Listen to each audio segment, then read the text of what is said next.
His email was just hilarious to me. Really? It just started with, I date hella, What? and I've never been blown off. Oh, Wow. So I need your help. Oh my this guy. God. Yeah. I mean, we already all have an opinion of him, right? His name is Wesley. What's up, Wesley? Hey, what's up, guys? Not much. So you date hella, huh? Hella. You know it. Now, that wasn't a joke, right? Wesley, you're being serious on that one. I'm a aficionado of dating. Oh, yeah. Oh, Okay. yeah. All right. So you go on a lot of dates. Yep. I don't think that that's probably a good sign, is that you're going on a lot of first dates. It's usually that you get a lot of second dates is probably a better sign, Wesley. It's not the way my first dates go. Oh. All right. Okay, Your first sure. dates are Yeah, that's successful, at least cute. according to your email. You said you've never been blown off before, ever. Never. Really? Not one time. Nope. Okay, so who's the lucky lady who popped your cherry? Is that too much for being blown off? This was months ago, and my memory is kind of like hazy, but I met this girl, Christy, at a friend's house party. So we had mutual friends. I never talked to her before that, but we met at this party, and, I use a line that works well. Is it that you date hella? It worked on us. That is how I date hella, absolutely. So I use this line. I know a lot of guys have lines, but the line I use is I say, why don't we come back to my place, because I make a banging quesadilla. What? Okay. It doesn't Do you take- actually make the quesadilla, or that's just a line? I make it from scratch. Wait. Secret ingredient, barbecue chicken. Oh, that sounds Okay, wait, amazing, but actually. you're telling me a quesadilla is what wins women's hearts over to come back to your place? Yes. And some of them, they're like, oh, I'm not eating sugar. I'm on keto. I'm on paleo. I could do keto quesadillas, gluten-free, Wow. whatever you need. All right. You're the quesadilla master. That's it. So I guess dudes should take note. Yeah. You know, all you got to do is be able to make a quesadilla, and you can get any woman you want. Hey, seriously, though, if you offer a drunk girl a quesadilla, there's no way she's saying no to that. Okay. You know No what? way. Did you offer a drunk me a He is right. quesadilla? There's no way I'm Yeah. saying no, man. I think you're basically taking home anyone. Yeah. I mean, I'm all right. I'm interested right now. I'm not even drunk yet. So, is that how you met Chrissy then? You used the quesadilla line? Yeah, and we ended up hooking up that night. Mm-hmm. And, Nice. God, it was so long ago, I can't even really remember. And we ended up hanging out a few times after that, and then we kind of lost touch. I told you guys I date a lot, so Yeah, we get it. I can't remember why we stopped talking. I don't think there was ever like a conversation where we said, all right, we're done. It just kind of went away. And Why are you thinking about her now? Yeah. I was on Facebook, and you know how when somebody's profile pops up, it says, somebody you may know? It was her. And you're like, okay. oh, I remember that girl. Yes, she is so hot, and I can't remember why I stopped talking to her. And a girl like that, I have no idea why we would have stopped seeing each other. Between having fun and her being just piping hot, I don't understand. Okay, so you just want some answers. Absolutely, yeah. And can I ask you, since it's hard for you to remember, how many girls are you currently hanging out with right now? I have 2 on the reg right now. Oh, okay. So, I don't know. I mean, and here's the thing. I really don't even want to be exclusive with her. I just kind of want her back on the rotation, back on the regular. All right. What kind of offer is that? Good old rotation. Yep. I mean, maybe she's got her own rotation going and it'll work for her, but have probably does. you contacted her? I tried texting her because I still had her number, and, no response. Okay. Okay. Wow. I mean, this is really a love story. I cannot wait to get her on the phone and say, remember the guy who kind of remembers you? Every time we hung out, we had a really good time. I don't even think if you asked her if she had fun with me, I guarantee her answer is going to be yes. Oh, that's good. Okay. So why do you think she's not texting you back then? Honestly, I really don't. I can't put my finger on it. I really don't know. Huh. I could put my finger on a couple of things for you, but I'll just leave those to myself. I bet you would like to put your finger on a couple things, huh? Okay. I like to put my finger on those quesadillas. They sound Yeah. good. All right. Well, we'll play a song and then come back and call her and get your second date update, okay? Sounds good. Yeah, man. Hang on. Moving 92.5. Brooke and Jubal in the mornings. Second date update. The stomach is the most romantic organ in the body. Because the old saying goes, the way to a man's heart is through the stomach. And apparently, the way to a woman's pants is through the stomach as well. I guess it depends on what direction you're going. Wesley is on the phone with us, and he has a signature move when he meets the ladies. Apparently, when he's out at the clubs or partying or whatever, he says that they should go back to his place because he makes a killer quesadilla.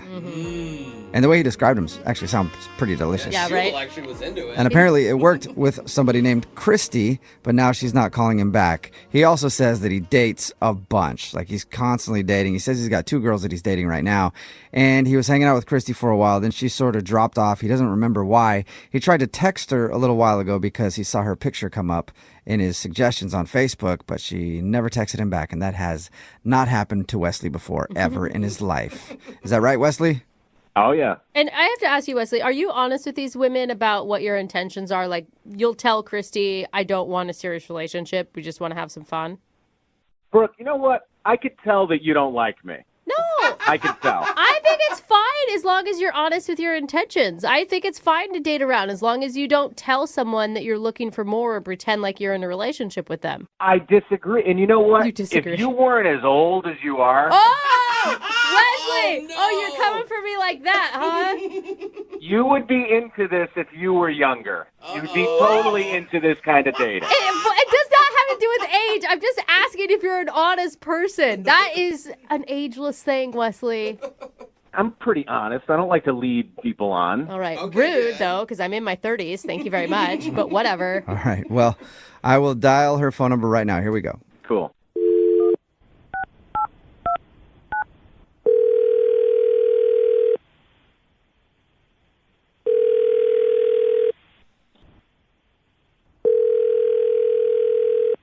Hello, Hi, is this Christy? speaking. Hey, Christy, how are you? This is Jubal from the radio show Brooke and Jubal in the Morning. Hey, Hey, what's up? What's up? not much. You listen to the show ever? Yeah, I've heard it sometimes, but why are you calling? Well, have you ever heard of Second Date Update before? Is that the one where like people call in and then like they haven't heard from someone or something? Yeah, that's exactly what it is, and that's exactly why I'm calling. Yeah, I don't. Yeah, what? Well, you went out with a dude a while back, and you're not returning any of his text messages or phone calls, so he emailed us to see if we could get you on the phone and find out why you're not getting back to him. Are you sure that was me? Because honestly, I haven't gone out with any guys recently. Yeah, So- I guess I shouldn't have said recently. I think it was actually a little while ago. I'll give you his name, and then you can tell me if you remember Okay. going out with him. His name is Wesley. The quesadilla Okay. guy. Do you remember the quesadilla guy? Met at a party. That guy. Yes. God. Oh my God. Do you remember the guy that took you Yeah, home and he's made a a douche. quesadilla and you Yeah, got... he's a douche. Okay. Oh, dude. All right, so... Yeah. Big douche. No, I don't know what's going on. And you hung out with him a couple times, right? Yeah, no, I did. Honestly, I'm kind of upset about it. That Really? you hung out with him for a while? Yeah. Did you get his text message from the other day? He said that he was thinking about you and then texted you to try to get together again. God. That's a yes. Yeah. Yeah, I did. So wait, why do you regret hanging out with him? He hurt your feelings, or? He's a jerk. Like, he's seriously such a jerk. Whoa. How? I just, like, ugh. Like, what did he tell you about our interaction? Like, what did he tell you? He said that you guys met at a party. You went back to his place for quesadilla. Really good quesadilla, I guess. Yeah, no, it was good. I can't remember, like, what was in it. It was, like, He said some sort of- it's barbecue chicken that he uses. Yeah, like yeah, okay, Yeah. all right, yeah. It was really good. We can talk about dating him, or we can just turn this into like a food segment about quesadillas. I'm down with either, whichever you want to do, Christy. He did say that you're very hot. Yes. And fun. He actually can't even remember why you guys stopped talking. Well, that's good. He didn't say anything about his birthday. No, No. were you guys hanging out on his birthday?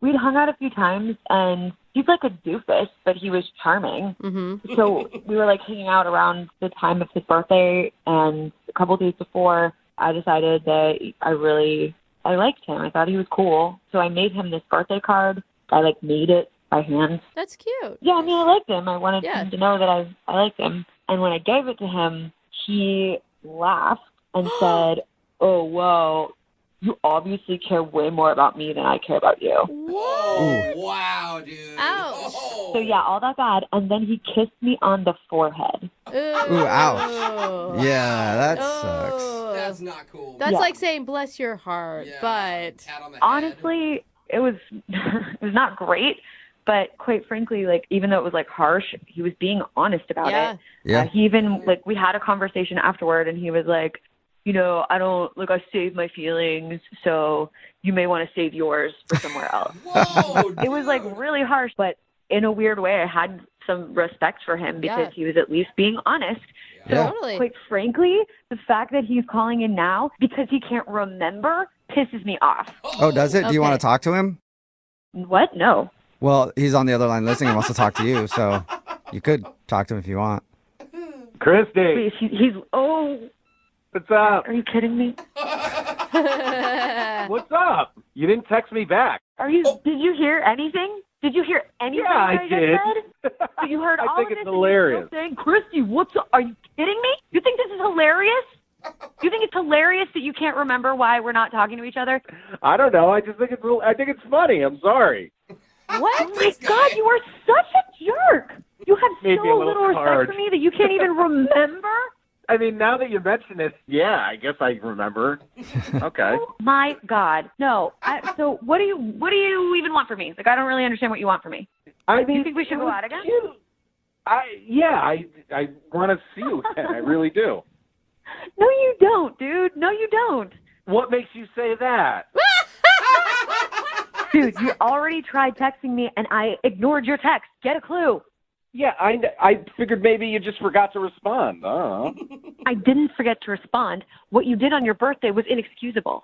You're still upset over the birthday card thing? Don't you think you're overreacting a little bit? Oh, wow. No, I went through all of that effort to make that card for you, and you just treated me like I was your like little pet. I feel so stupid. Look, I didn't ask you to make me a birthday card, all right? That kind of came off a little clingy and a little desperate, so that's on you. I'm sorry. Oh, so every time somebody does something nice for you, that's clingy and desperate, huh?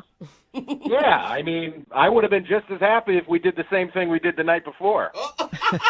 But no, you had to go make it all emotional with feelings and sprinkles and crap. Oh my God. This is just like nonsense. Like, this is talking to a lunatic. I am so turned on right now.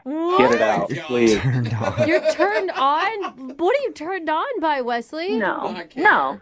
Guys, just listen to how intense and passionate she is right now. Oh, I can't get over it. Oh, man. Ew, are you kidding me? You are gross. Come on. Disgusting. Oh, come on you. This is disgusting. Oh. You really think that this is working? I do feel like, Wesley, you're kind of delusional. Yeah. Well, you're old. You're not into this. Christy, I heard you tell them that you had a good time with me, that we hung out, it was all good, you loved my quesadillas. Yeah, I did like the quesadilla back then, before I realized what a jerk you are. Talk dirty to me. I love it. What? Get angry. God, no. You're ridiculous. This is ridiculous. Oh, my God. I'm so sorry, Christy. Can I please get off the phone? This is weird. Well, in just a second, I need to ask you a question. Would you like to go out with Wesley again on a second date? Yeah, we'll pay for it. Yeah, Oh, my absolutely God. not. It's like you have two Wesleys on the phone right now with you, Christy. What'd you say, Christy? I couldn't hear you. Not a shot in hell. Really. Oh, man, Wesley, I was surprised. I thought. If you're just tuning in for the second date, one of our listeners, Forrest, accidentally fell asleep in the middle of his first date with a woman named Chrissy. Oh, It my may be gosh. dangerous to play this music. Right I now. know, we gotta be careful. But it's because after dinner, they went to a department store so Chrissy could pick up a few towels really quick before Forrest was gonna drive her home in his new used car. Uh-huh. And while he was in the store, Forrest made the mistake of laying down on one of the mattresses and he dozed off. Oh, man. By the time he woke up, he had no idea how much time had passed, but Chrissy was gone, and he hasn't been able to reach her since. So now he's hoping we can call her so he can say, "Hey, Mama, you know there's room on this mattress for two, right?" Oh, no. Yeah, you want some of this Tempur-Pedic? Can we not say Stop That's not going to let's save not. No? Oh, maybe he just wants to get another chance at a date. Yeah. Sleep number. Okay. I'm just saying, it's a line that you can Okay. use if you want to, No. Forrest. Feel free. I guess I might use it if I'm desperate, but hopefully not. Oh, okay. I hope not. Oh man. I mean, hopefully this is just a big miscommunication. Or a guess total lack of lack- communication from being asleep. But you know what I mean. Yeah. All right, Forrest, how are you feeling? I'm feeling kind of confident, I feel like you guys are going to do a good job and that she's going to give me another chance. Okay. Well, you should listen to the show more. Yeah, but all that right. As long as you're not feeling sleepy, then I'm ready to do Okay. this. Good point, Jeffrey. Okay. He's right. You ready? No, not sleeping. Yeah, ready. All right, here we go. I'm going to dial the number.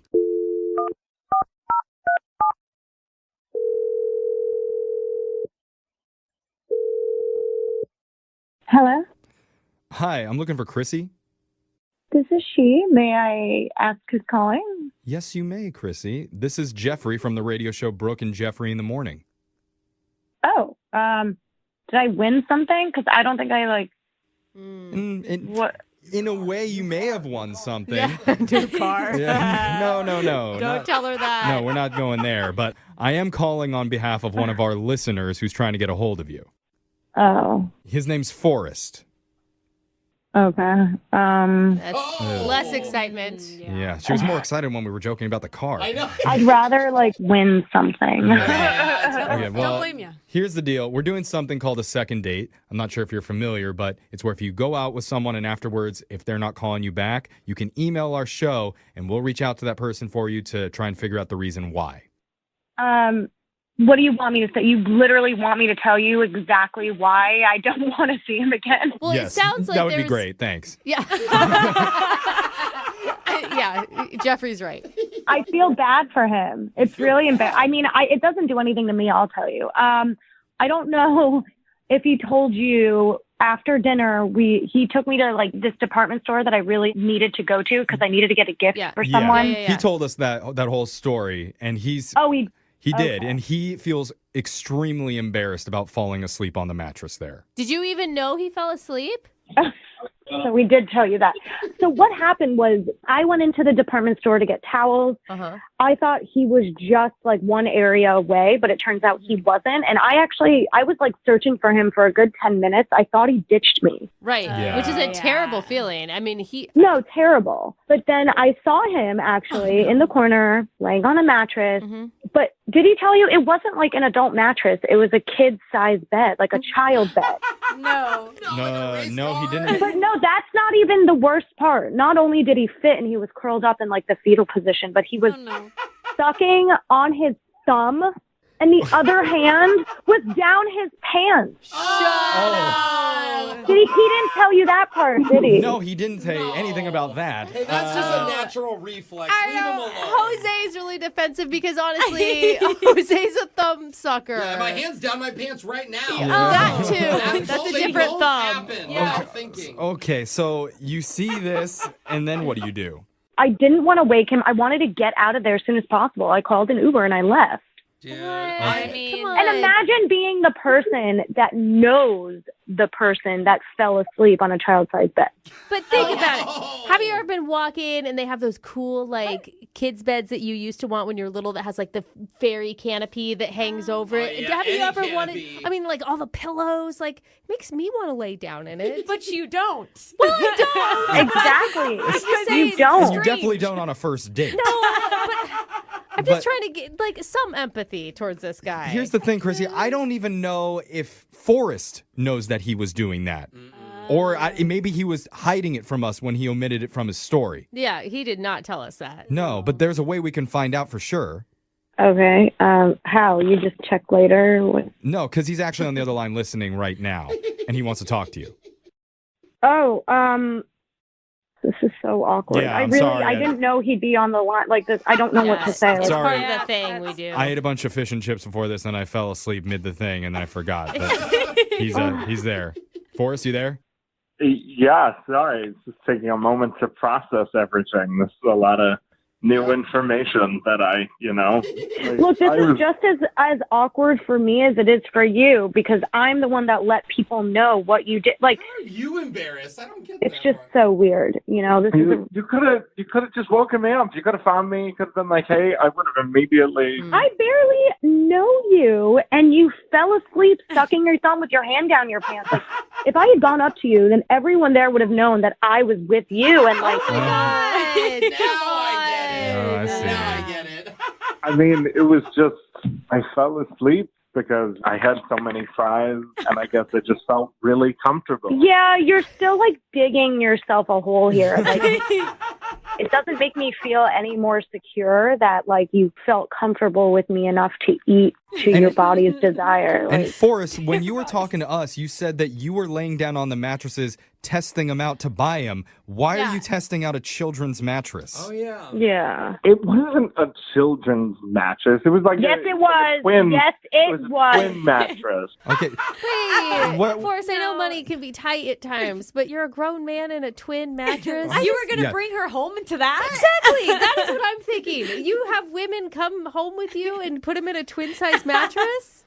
She's embellishing a little bit. It wasn't that small. It was No, smaller. I'm not. Like, stop. You realize you just keep looking ridiculous. No, it was the same bed you'd get in a college dorm room. It's not any better. Dude, you're almost 30. You're almost 30. Do you really want to say it's the same bed? But Chrissy, don't women always say it's not the size of the bed, it's how you use it? Yeah, Yeah, and women it's that say that are springs. lying, okay? That is a lie that we tell you guys to make Dude, you feel she's better. right. Women say that, but it's not true. Yes. Okay, well, maybe he can go back to the store and get a California King. I know. I'm not interested in that. I'm interested in the bed I had in college because that's where I got the most action. Oh, Seriously? oh my God. Well, this is going terribly, but I need to I ask. think it's Actually, going I'm great. really done with this kid. I Well, can't. before you're officially done, I have to ask you, Chrissy, would you be willing to go out on one more date with Forrest? No. You could take his mattress for a test drive. That? No. No, she literally called him a kid. Okay, but we would pay for it. How about that? How about you just give me the money? I don't Pay think for that. the towels that I bought. Yeah, no, that's not an option. I'm sorry, Chrissy. Chrissy, if you didn't find me asleep in that department store bed, you and I would be asleep on it together right now. Oh. No, because I would have seen you in your little like college dorm bed and would have gotten so turned off because you're about to turn 30. Didn't you say your birthday was next month? Duh, that's why I wanted a present for myself. A new mattress. Can we all just acknowledge that cars are pretty amazing? Dude. Yeah, dude. For real. It blows my mind when I'm Me driving too. sometimes. Seriously. And there's a whole little world inside that other person's car. What are they talking about? What are they listening to? What are they doing? Yeah, And they can do exactly. so much for us. They help us get places that Yeah. we need to be. They can serve as mini restaurants if you don't have time to go inside and sit down. So true. Some of them transform into robots and save the planet from Okay, I don't think destruction that's- from invaders. No, That's- no, no. That's not That's true. Transformers. Yeah, exactly. That's a documentary, No, no? no, no. That's a feature film, lots of CGI. Yeah. Oh, okay. Is it Megan Fox in that or something? Well, Yeah, she's not a historical figure. Yeah. and the thing is, there's a few cars that can even play matchmaker and bring a lonely man and a What? lonely woman together. All right. And that's what Oh, happened to wow. one of our listeners, Forrest. He What? met a woman thanks to a very, very seductive little car. No. Is it Isn't one that- of those bugs that have the fake eyelashes on it? I don't know why that's what I'm picturing. He's No. like, oh, it just Yeah. winked at me. No, he didn't hook up with his car. Oh, at that's least, good. At least I hope, right, Forrest? No, I didn't hook up with the car. Okay. Okay. Well, you know, With some of our listeners, it's a question that we need to ask. So, I would have been willing to see if the car wanted to go on a second date. yeah. The gas tank was open. What am I supposed to do? Honk twice for yes. Yeah. But no, so tell us about the girl that you want us to call. What's her name? Her name is Chrissy. Okay. Chrissy? I'm guessing the cars have something to do with how you guys met.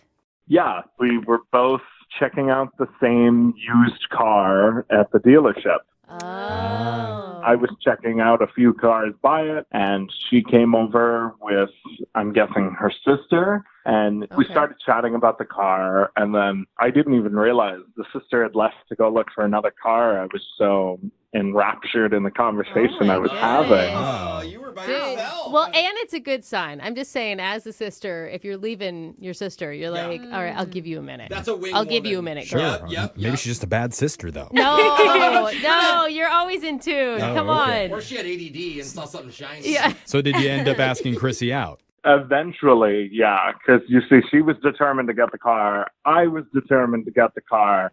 I said, whichever one of us gets the car should end up driving the other one around it. Yep, I thought Oh, that's an easy opening. the same. You pick me up or I'll pick you up. All right. Right? I mean, she was a little hesitant at first. She didn't really know me. So I said, well, that's what a first date is for, to get to know somebody. Good point. Nice. That was good. No, and you spelled it out, which is important. If Yeah. first date, Yeah. say those words. So what did she say? Did she get the car? Did you get the car? I ended up getting the car, and I'm half convinced she said yes because I had the car. Oh, no. So, I see. She just wanted to ride around with you for one No, I mean, like, whether it was or not, she said yes, which you got the same result either way. Sure. You got a one-on-one. It's funny that like a used car is the thing that you Right? think that she was after. I'm picturing it's like a Honda Civic or something, which great car, very like a- reliable, you know, but Very not everyday. not really a sex symbol or something that you're going after. Well, maybe to some people it is. Okay, all They could right. be I mean, rich. you know, you learn when you're in your late 20s that practicality is more sexy than flashy. Yeah. It's a good point, Amen. sir. It's a good Amen. point. Not So, there yet. what did you end up doing for your date?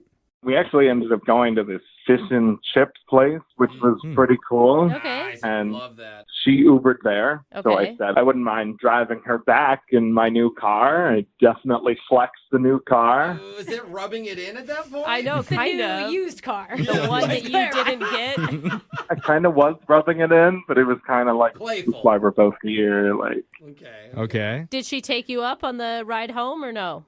well, that's the weird thing. We were getting to my car, and we get outside, and there's this department store right next to the place. And she says, it's going to sound weird. You mind if we go in there? I just have to pick something up. I'm never in this part of town. Okay. I'm like, sure, I guess that's fine. That's a good sign that she Yeah. wants to continue the date with you. She could have just gone in all by herself. Exactly. So I went inside with her, and she was specifically looking for towels. Okay. Now, this is a big place with many floors, so I personally wasn't sure where the towels were, All right. but she was. So I just kind of started walking around because there were kitchen appliances there and everything you could think of. Clothes. Okay. Yeah, we've been into an apartment store before. We No, but he sounds like a guy. yeah, No. we understand. They're amazing. They have everything in there. It's pretty cool. Did she ever come back with her towels? Well, that was the thing. So I went to go look at the mattresses, and, you know, I'm figuring, oh, I might need a new mattress depending on how well this date goes. Wait, you're about to break your mattress, bro? Like with her? Or What? you're gonna bring her home a new mattress because yours isn't very good. Bro, Like, what are- That's wishful thinking, What? man. Jeez, I bro. mean, I had a good attitude. I was hoping, Yeah. you know? all right. That fish and chip power really went right to your head. I may break the car, too. Who knows? I need to try that tartar sauce. Uh-huh. Okay. Okay, so now you're testing mattresses. Yeah, so testing mattresses, and I was sitting on a couple, and then on one, I lied down, and I thought that was very nice.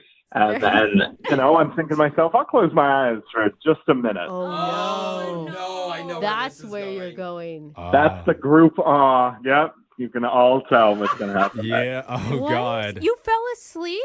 The bed was really comfy. Oh, wow. No, dude.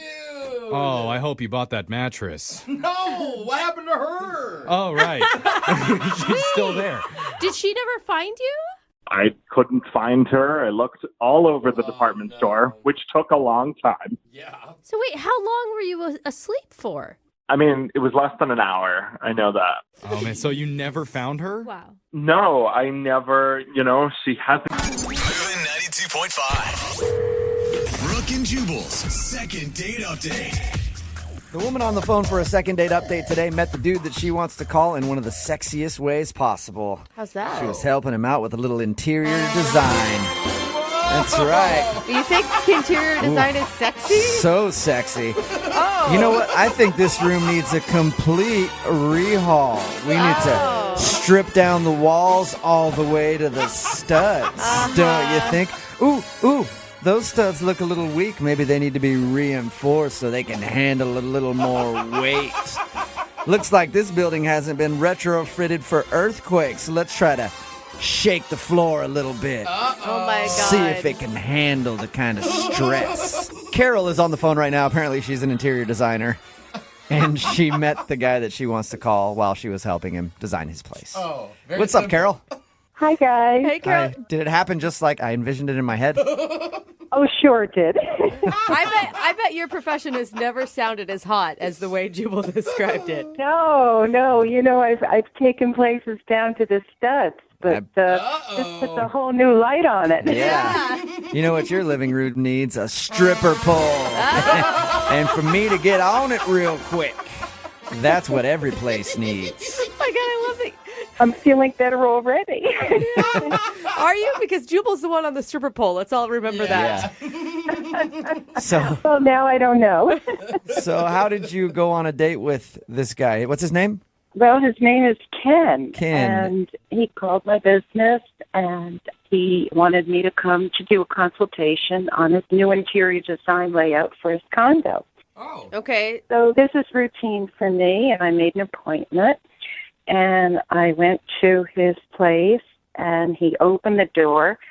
And as soon as he opened the door, I felt this instant attraction. So you're like, I had no idea he was going to be hot.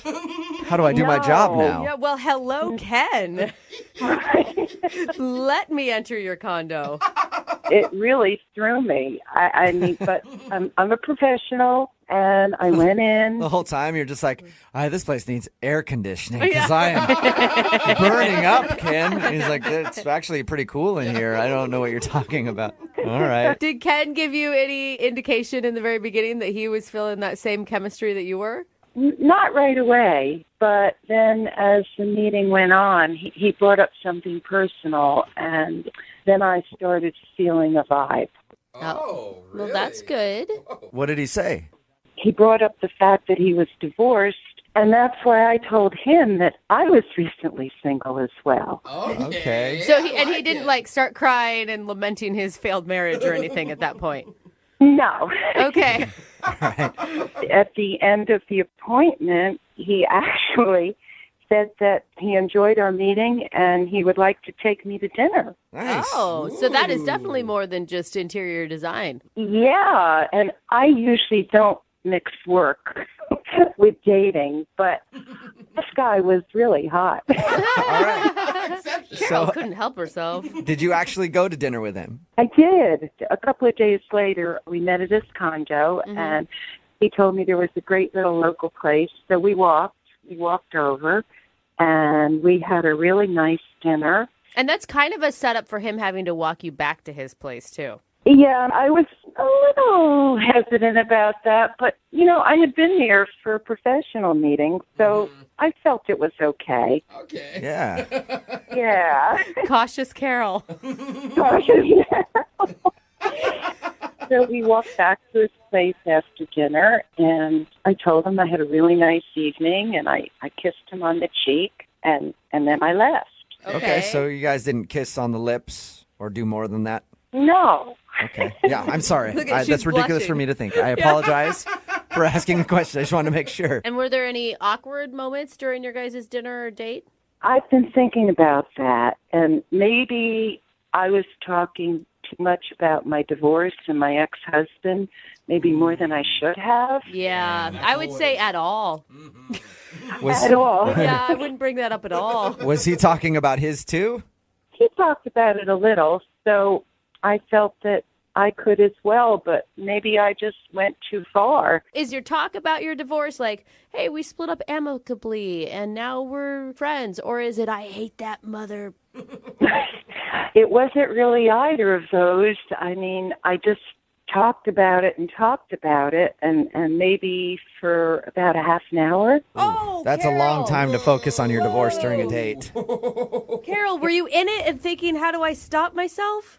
He was asking questions, so I was just answering. And I didn't think I was doing anything wrong because he seemed curious. So I continued the conversation. All right, and how long has it been since you've talked to him? 2 weeks. Yeah. 2 weeks. And are you interested in calling him for a second date, or you're just upset because he hasn't called you back to finish decorating his place? Both. Both. Hey, thanks for being honest about it. All right. Well, we'll play a song, come back, call him, and get your second date update, okay?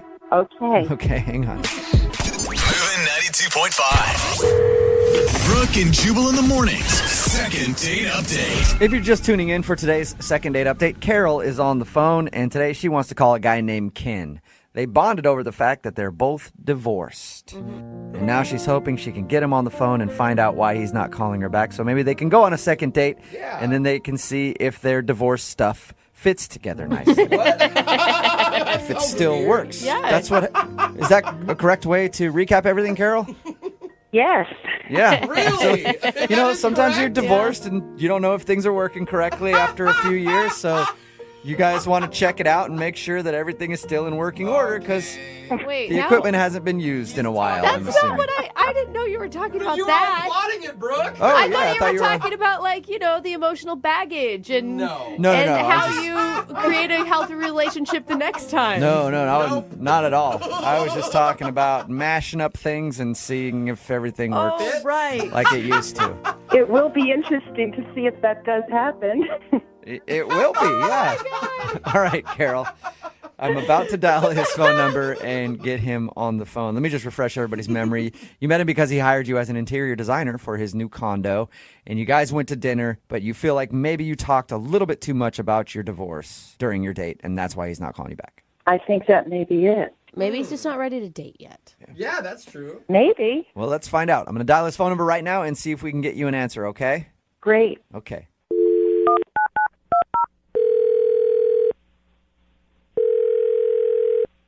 Hello? Hi, may I speak to Ken, please? Yeah, this is Ken. Ken, how are you? This is Jubal from Brooke and Jubal in the Morning. From who? Brooke and Jubal in the Morning. It's a radio show. Okay. Yeah, I heard of you. What's going on? Well, we're calling people today doing a survey, asking a little bit about our listening audience. Can you answer a few questions for me real quick? You're so dumb. Yeah, real quick. Okay. How old are you? What? No. That is not appropriate. 43. 43. Okay. Have you ever been divorced before? What? Yeah. Wait, what? Yeah. Cool. Have you recently gone out on a date with a girl named Carol who's also divorced? What's going on here? Oh, God. Sorry, man. I don't know how much you know about our show, but have you ever heard a second date update? No. No. Okay. Well, what that is it's where if you go out on a date with someone and then not call them back after they email us to see if we can get you on the phone and ask why. So Carol actually emailed us about you. And she told us how you hired her to decorate your place, and then you ended up taking her out for dinner, and now you're not calling her back. Yeah, I mean, but, I don't feel like I should go into all that on the radio. Well, she actually kind of wants you to. Why? Because she liked you, and she wants to know what the reason is. Did she do something wrong on the date? I mean, it was just kind of strange, and I don't know, probably embarrassing for her, so I really don't want to get into it. Oh. Well, if you're saying that it's something that's going to embarrass her, she's prepared to be embarrassed. I mean, she's the one that emailed us to do this segment, so. Yeah, but I mean, she told me. I don't know if she would want me telling everybody who's listening to this. Well, that's kind of the deal when you do this. We tell you beforehand, like, you have to be willing to air whatever dirty laundry it is, and you have to be willing to hear something that might be embarrassing, so she knows. She's totally clueless. Okay. All right, well, yeah, I don't know how much she, told you about the date, but, we were talking, and both of us had been divorced, so we were just talking about some of our experiences with that, and apparently she's had 4 different husbands. Whoa. That's a lot. It's a lot. Yeah. Well, I mean. She only told us about one divorce, or at least made it sound like she only had one divorce. Yeah. Oh, no. This is really, okay. So yes, she said she had 4. Okay. 2 of them were actually divorces. Okay. One of them, I swear this is how I remember it. She said that she doesn't actually know where he is. He's missing? The words she actually used were missing in action, and then laughed about it. So wait, it wasn't like a legit military thing. I don't think so. I mean, if it was a military thing, I don't think she would have laughed. I mean, she laughed. Like, she doesn't know where he is, and she laughed about it. So isn't she, like, technically still married to him? I honestly, I didn't want to ask much beyond that. But she had said that she had been married 4 times. So, I was like, well, what about the last one? And she told me that he died. Did she laugh about that too, or was that a sad moment for her? No, she offered that, and so I was trying to be sympathetic, and she was sort of cavalier about that too. She said that apparently they were in the Caribbean, and he fell off of a hoverboard. What? Oh my God! That is a crazy story. She killed these guys. No, she did not kill these guys. Why are you thinking that? That is the most ridiculous conclusion. I have something to say here. Oh, what's going on? Ken, that's Carol. She's actually on the other line listening and wants to talk to you. And apparently she has something to say now. Yes, I do. I do have something to say here. Well, now's your opportunity. Carol, say it. Okay, I don't know where you got the impression that I was being cavalier. I was being honest with you. And if a woman can't be honest, what's the point?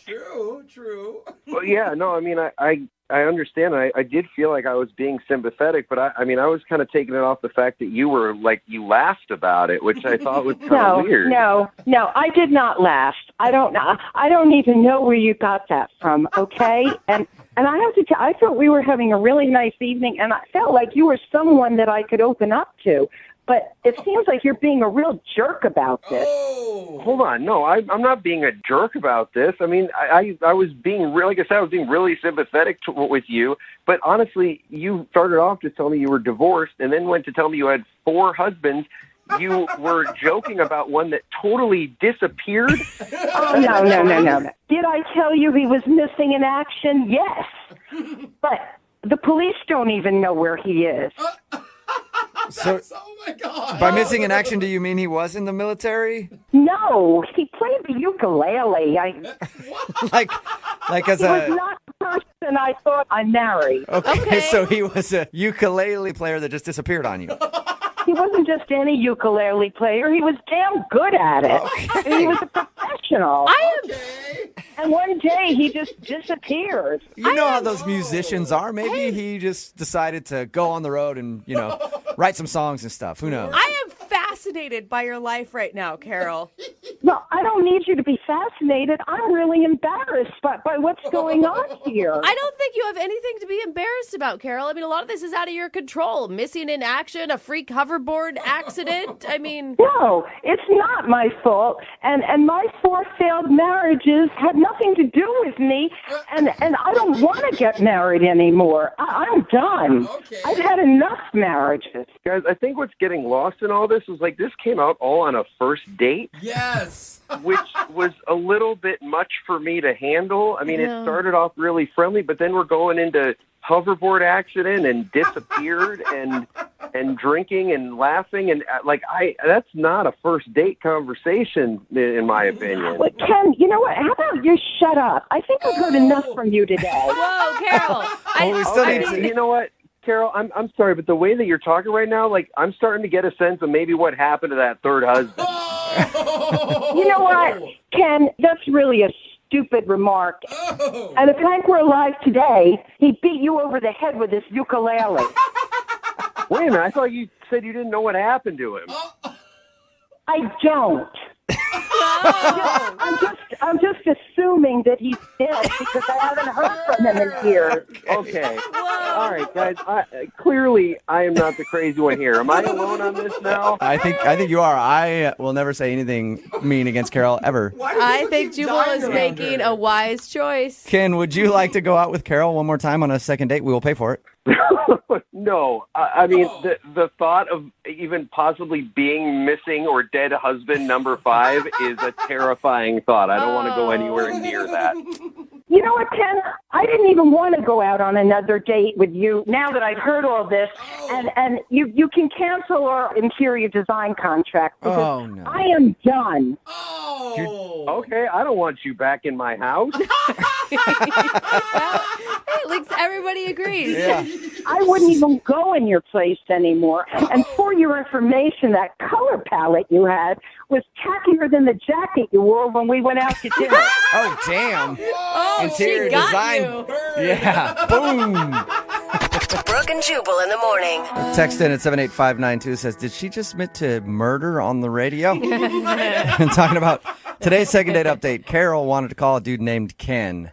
They went out on a date, and she was talking about her ex. Her exes, we came to find out when we got him on the phone. She's had 4 husbands, 2 normal divorces. The other 2 kind of disappeared. We don't know. Very mysteriously. Yeah. Well, one died. Actually, did die. She knows he's dead. And the other one was like, I don't know how he disappeared. So Ken was a little nervous about continuing a relationship with her. We do have a possible sighting of the ukulele player, though. Really? Yeah, someone said that there's a player that wanders around my town.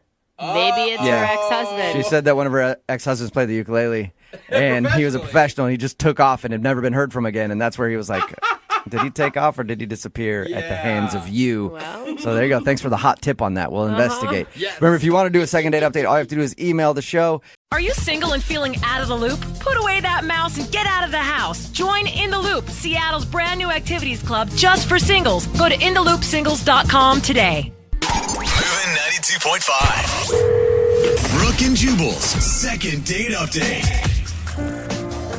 Today's second date update has almost all of the components of a perfect love story. Oh, I love it already. You have a house party with tons of people, That's not really us. alcohol, a drunken hookup in the bathroom. Gross. Come on. That's no Ryan Gosling film. But Callie, who was on the phone to do a second date update with us today, missed one of the major components of the perfect love story. We've got all those things.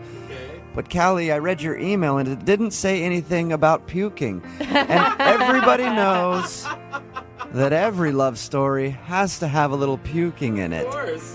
Oh, God. Kelly, you want to tell us a little bit about your love story? Well, I didn't puke.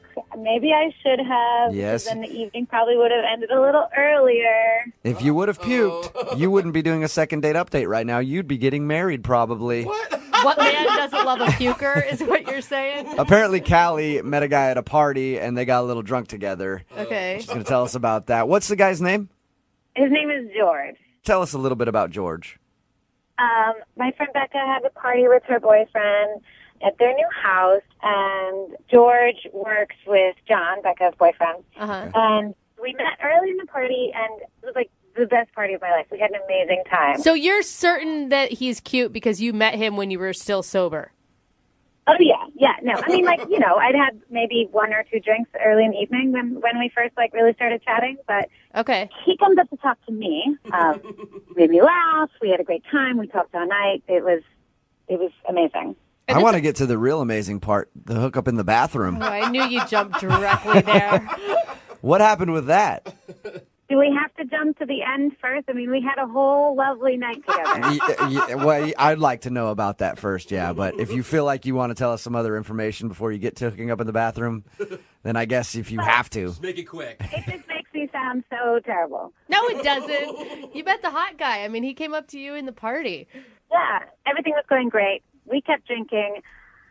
I don't remember exactly the whole evening, but I remember that we danced. That was great. We started kissing. Oh, so this is embarrassing. I was talking about how I could tell the future. He was like, "What are you talking about?" So I decided to do this whole future telling thing where I started reading his palm. Are you actually like a fortune teller, or was this just something where you were hammered and you're like, this is going to be cute? Yeah, I just thought it would be cute. I mean, I don't know. I think I read an article about it in middle school or something. All right, so drunken Callie thought it would be cute to tell him that you were a fortune teller. Yeah. And what do you remember about that? Well, I think I remember this clearly because it was embarrassing. Okay. What happened? I told him, I said, I see in your future a marriage to a short, hot blonde. What? And And are I'm you- guessing you're the short, hot blonde in that situation. That's me. Yeah, I'm short and I'm blonde. I thought you were going to predict like the bathroom hookup, not the marriage. Well, so then he was like, clearly that made him nervous, and I realized, oh God, get it together. Like, I'm talking about marriage with a guy you just met. So then I was like, I tried to like save myself and be like, just kidding. I just see some booty in your future. And is that when he was like, okay, I'm on board with this. Now that you've moved on from marriage to booty, I'm down. Let's go to the bathroom. I don't remember his response very well, but obviously it didn't end the evening. So you guys hooked up in the bathroom. That I can confirm. I definitely remember that. It was really hot. Why would you not choose an open bedroom instead, Callie? That I don't know. That I don't know. And bathrooms are so much hotter anyway. Who wants to do it in a bedroom? Everybody does that. Be original. You know? Yeah, I'm up for adventure. We'll go wherever. How did the bathroom session end? I don't remember how it ends. This is why I really need your guys' help. Do you remember even saying goodbye to this guy? No. All I remember is that we were making out in the bathroom. It was really hot. That's the last thing I remember. I know that we did not sleep together. We did not. I thought you said you had a hookup in the bathroom. Yeah, but we didn't go that far. Oh. They just made out That's in a the bathroom. letdown. Yeah, I'm sorry. Phrase it differently next time. Just say you made out in the bathroom. I was all excited. Okay, so you didn't sleep with the guy. No, I woke up on the couch at my friend Becca's house with all my clothes on, so. But you did get his phone number because you've tried to call him. I got his phone number from Becca, from her boyfriend John. Oh. And I texted a couple times, and I called, and it's his voice on the voicemail, so I know it's his number. Has he responded at all to you? No. Okay. And I'm really worried I did something stupid when I was drunk, but I really like this guy. So, I mean, I feel like we spent that much time together. I feel like he at least owes me a second chance. Well, you will play a song, come back, call him, and get your second date update, all right? You guys are the best. Thank Yeah. you so much. These are my favorite ones to do where people are drunk and don't remember things because I love it when they find out what they did. Oh, God. All right, we'll do it right after this. Thank you. Moving 92.5. Brooke and Jubal in the mornings. Second date update. All right, if you're just tuning in for the second date update, Callie is on the phone. She wants to call a guy named George that she met at her friend's house party. They met, had a few drinks, had a few more drinks. Sounds like Callie had a few more drinks than that. Anyway, at the end of the night, they ended up in the bathroom making out, and that's the last thing that she remembers. It's just killing me not knowing what went wrong. Callie, are you sure you want to call this guy for a second date?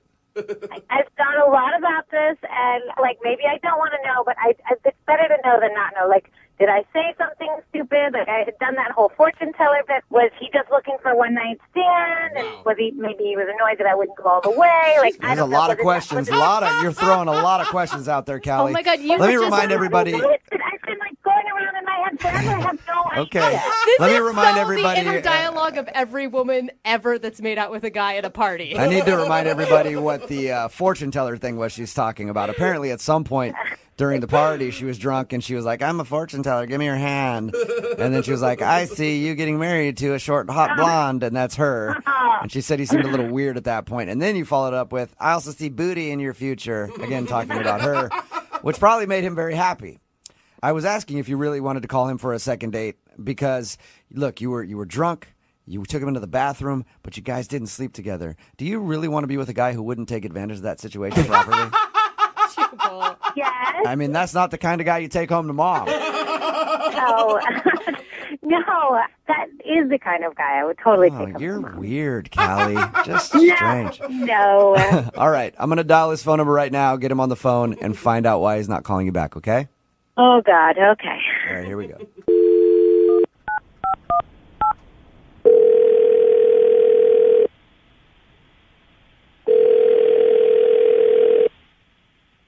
Hello? Hi, can I speak to George, please? Yeah, this is he. Hey, George, how you doing? This is Jubal from Brooke and Jubal in the Morning. I'm good. Who is this? Jubal from Brooke and Jubal in the Morning, the radio show. Okay. Why? That's a good question, George. I'm calling you today because one of our listeners emailed us about you. Okay. Her name is Callie. Oh my gosh. It's a girl that you met at a party a little while ago? Yeah, I remember.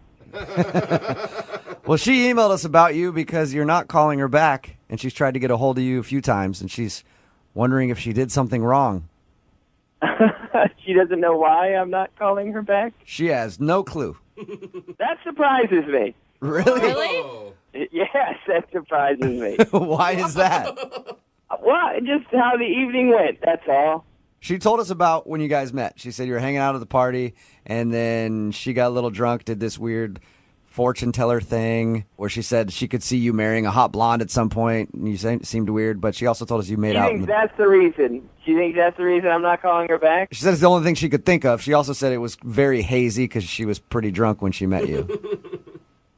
That doesn't surprise me. Did she do something stupid while she was drunk? Look, I don't want to call her out. You know, it was just a crazy night. Can you tell us a little bit of the craziness? No, I don't know if that's the best idea. She told us already that you guys made out in the bathroom. She told you that we made out in the bathroom. Yeah. She told us all that. She's the one that wants to know what happened because she doesn't remember a lot of it. I think it's probably best that she doesn't remember it. Really? I would like to forget it. It's that bad? Well, I mean, again, I'm like, it was a crazy night. Everyone was drinking. You know, stuff happens. What happened, though? I need to know. And, by the way, anybody who does these things, we tell them beforehand, like, hey, you may hear something embarrassing about yourself, and they co-sign. They're like, okay, that's fine. I'm willing to hear whatever it is. Mm-hmm. She doesn't care if it's embarrassing. She just wants to know what happened. All right. We did go to the bathroom, and there is something that happened in there that will be burned into my brain for the rest of my life. Whoa. My mind is spinning right now. There's lots of possibilities. I'm with you, dude. Well, we were making out, and she just, like, stopped, right? Mm-hmm. And she whispered in my ear, turn around and close your eyes. So I'm thinking, this is going to get pretty nice. This is going to get... We're going to see some... I don't know if anybody had said to me, turn around and close your eyes, I'd be scared. Well, it's the way she said it. It sounded sexy. I don't know. Okay. I mean, I was drinking too. All right. So I turned my back to her, closed my eyes. You know, everything's racing through my head. Like, I'm about to see this chick naked, and it's going to be on. So I'm willing to do whatever. Okay. Okay. And then she says, okay, open your eyes. And I turn around, oh my gosh, I turn around, and I am not seeing a topless chick. What I'm seeing is this girl standing bottomless over the toilet and saying this, look, I'm peeing like a guy. I'm like, what are you doing? I gotta say that. She's like, this is a trick I learned in college. What did you do when you saw her doing it? I was really hydrated because it went for a long time. Did you just leave at that point? I don't know how I would have handled that. I mean, I was completely horrified, if I don't need to say that. Yeah. She puts on her clothes, and I take her out to the living room and just kind of plop her on the couch. Oh, you're no fun. Come on, that's a good trick. What do you want him to do, Brooke? Here's the kicker. This is my friend's house. So I went back into the bathroom and cleaned the piss from the bathroom. That That sucks. was my wild night. Sounds like a lot of fun. No wonder why you're not calling her back. I think it's Do hysterical. you blame me now? Not really. Not at all. Although it does sound like a cool party trick I'd like to see. It is George. a cool one. George, I have to tell you something real quick. What's up? She's actually on the other line listening. Who, Callie? Yeah. Callie, are you there? I'm here. Did you hear that whole conversation that we just had with him? Unfortunately, I heard it. I am impressed. George, I am so sorry. Oh, my God. Hey, listen, I wouldn't have... I feel bad. I really wouldn't have said this on the radio. Well, It was shared. no, I did ask them to. Now I don't know why. Clearly, I created all my own problems here. Do you remember doing that at all, Callie? I don't remember that at all. I did learn that trick in college. In college, I was really good at it, though. I didn't splash everywhere. Oh, my God. Was this like I swear I have not done that since, like, my junior year of college. I just kind of got old really fast. That was a little throwback for you, just trying to see if you could still do it. I mean, I learned back then that other people are actually not impressed, so I stopped doing it. That's so weird. But you see, George, Callie liked you so much she was trying to impress you. Yeah. Well, it definitely left an impression. But can't you see, George? Like, she's just a fun girl. That's a funny trick, you know? Like, gross, whatever. Like, you could look past that. Yeah, I'm not so sure about that. But everything was good up until the peeing all over everything point. I kind of feel like the peeing overshadows pretty much anything positive that came out of that. I've learned that a lot in life on many occasions. You have? Yeah, peeing usually trumps everything else that happened up until that point. I do like her delivery of it, though. Like it was going to be a big surprise. Yeah. Turn around! A magic trick. Look at that. Oh, God. Oh, God. Hey, George, at this point, I would love to ask if you'll go on a second date with Callie. I will pay for it. You know, I think I'm gonna pass. Oh, come on. Man. Callie, you do seem like a nice person, but, you know, I really wouldn't be able to look at you the same. Oh. Kelly, you tell him how great you are. Well, at this point, I feel like I couldn't look him in the eye, so it's probably for the best. All right, well, not a successful second date then, but maybe you can be friends. Looking for the perfect birthday or anniversary gift or a special date night? Well, then you need Zodart, Seattle's only exotic car rental company. Visit Zodart.com to book an exotic special car for that very special day. Moving 92.5. Brooke and Jubal's second date update. There are 3 words that every guy can say and no woman can resist it.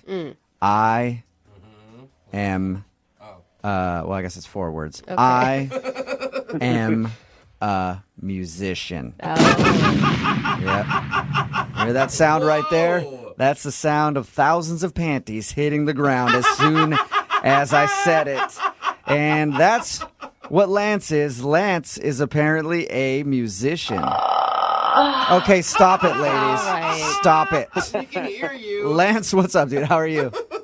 I'm doing all right. How are you guys? I'm good. I read your email about the date that you went on. The girl's name is Eliza? Yes, sir. Okay, and your email said that you invited her to a show. I did. Oh, you sly dog, you. How'd you meet her? Well, I mean, I don't mean to, not embarrass myself, but I met her on Tinder like all of us do. Yes. Is your Tinder profile pic you playing a guitar? Not a guitar, but a banjo. Oh, you are not switch a it up, bro. banjo So guy. even worse, you're like hipster hipster. dude, aren't you? Hey, man, if I got a couple of plaids in my closet, it's not my fault. All right. So you met her on Tinder and you guys started talking on Tinder. How long before you guys actually went out? It was a couple of days because we started talking, and first I was really attracted to her because she's so her picture is very beautiful. Mm-hmm. So I invited her to a show because usually that's like a great way to kind of start off a good old date, God, I wish I could sing or play an instrument, man. I would constantly be like, yeah, come check out my show. Oh, hey, yeah.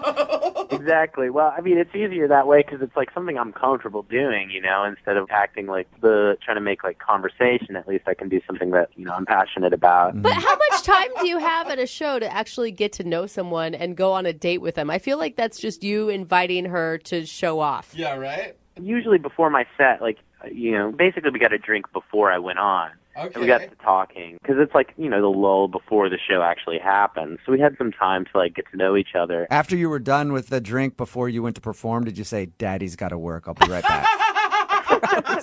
And maybe I should use that next time. Do not. Oh, gosh, do not. So did she seem into you when you guys met, the first meeting at the bar? Yeah, it was great. I mean, you've always got that awkward internet meeting sort of thing where you're like, is it you? Oh, there you go. And hey, number one, she is gorgeous. She has an amazing body. which, that's my type. Yeah. But even more than that, like, we had a good time and we laughed a bunch. And she had this really, like, adorable laugh. I was really into it. We had some jokes and, like, told some, like, basic stories. And then I had to go play my set. Like, not too long of a time, 45 minutes, an hour. Okay. Was she there after? Did she stay after, or did she hate your music and leave? No, she stayed. Hey man, I try to keep it, I'm not too experimental, so, music's all right. So this is embarrassing, but, like, she stayed after I finished playing, and there was a lot of people who kind of wanted to, like, meet and greet and, like, talk, and, some people come, like, fans and things like that.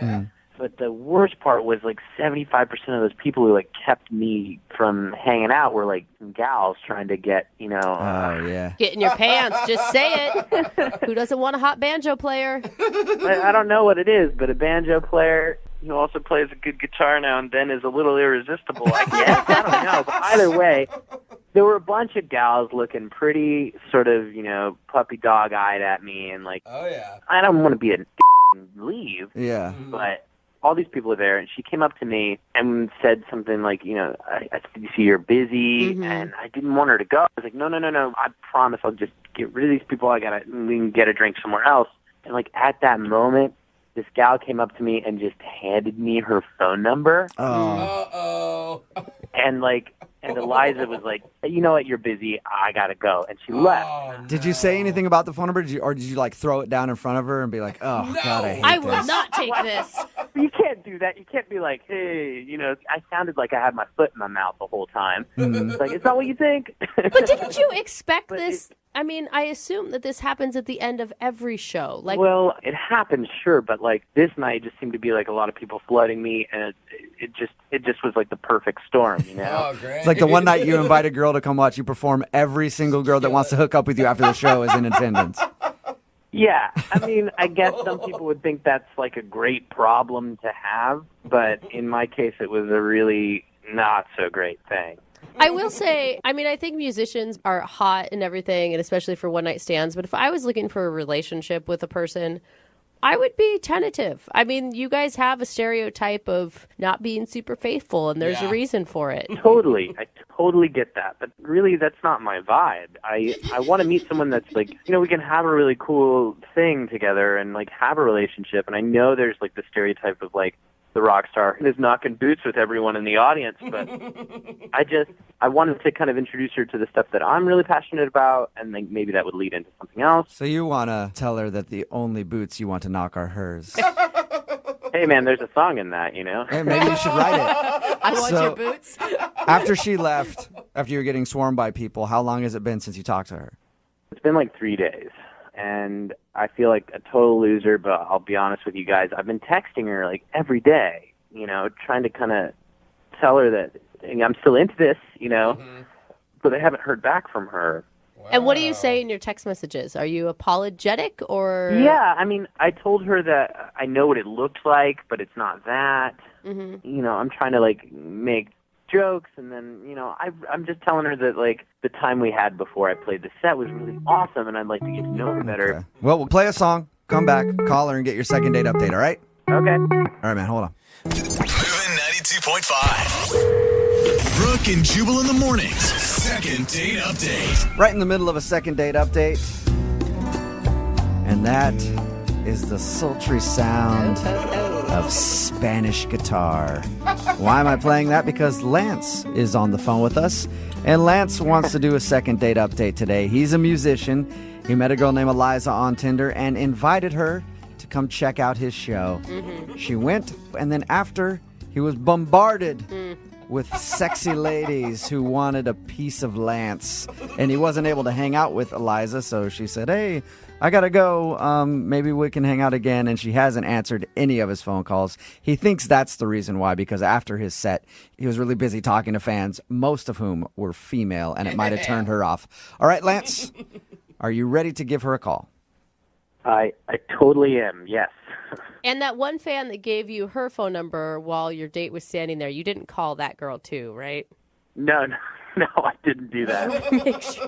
Make sure. Yet. If this doesn't work out for you, you might have to give her a call. All right. That's a yes from him. At least hopefully, like, I can clear this all up, and apologize. I feel terrible. Yeah. Right. Okay, I'm going to dial her phone number right now and get her on the phone and find out if that is the problem.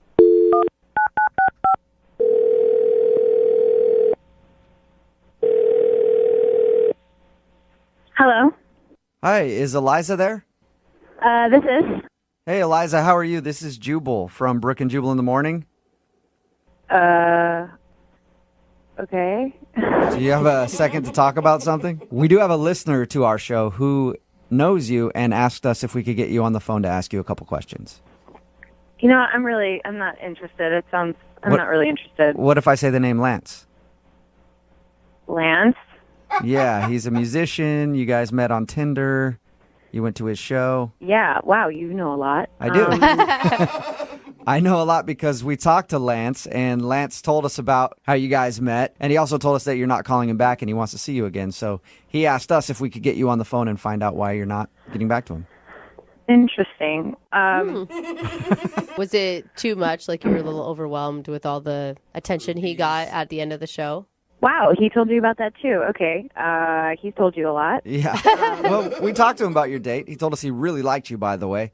But he says that he thinks you might have been turned off because after he was done performing, there were a lot of girls talking to him and he didn't really have time to pay enough attention to you.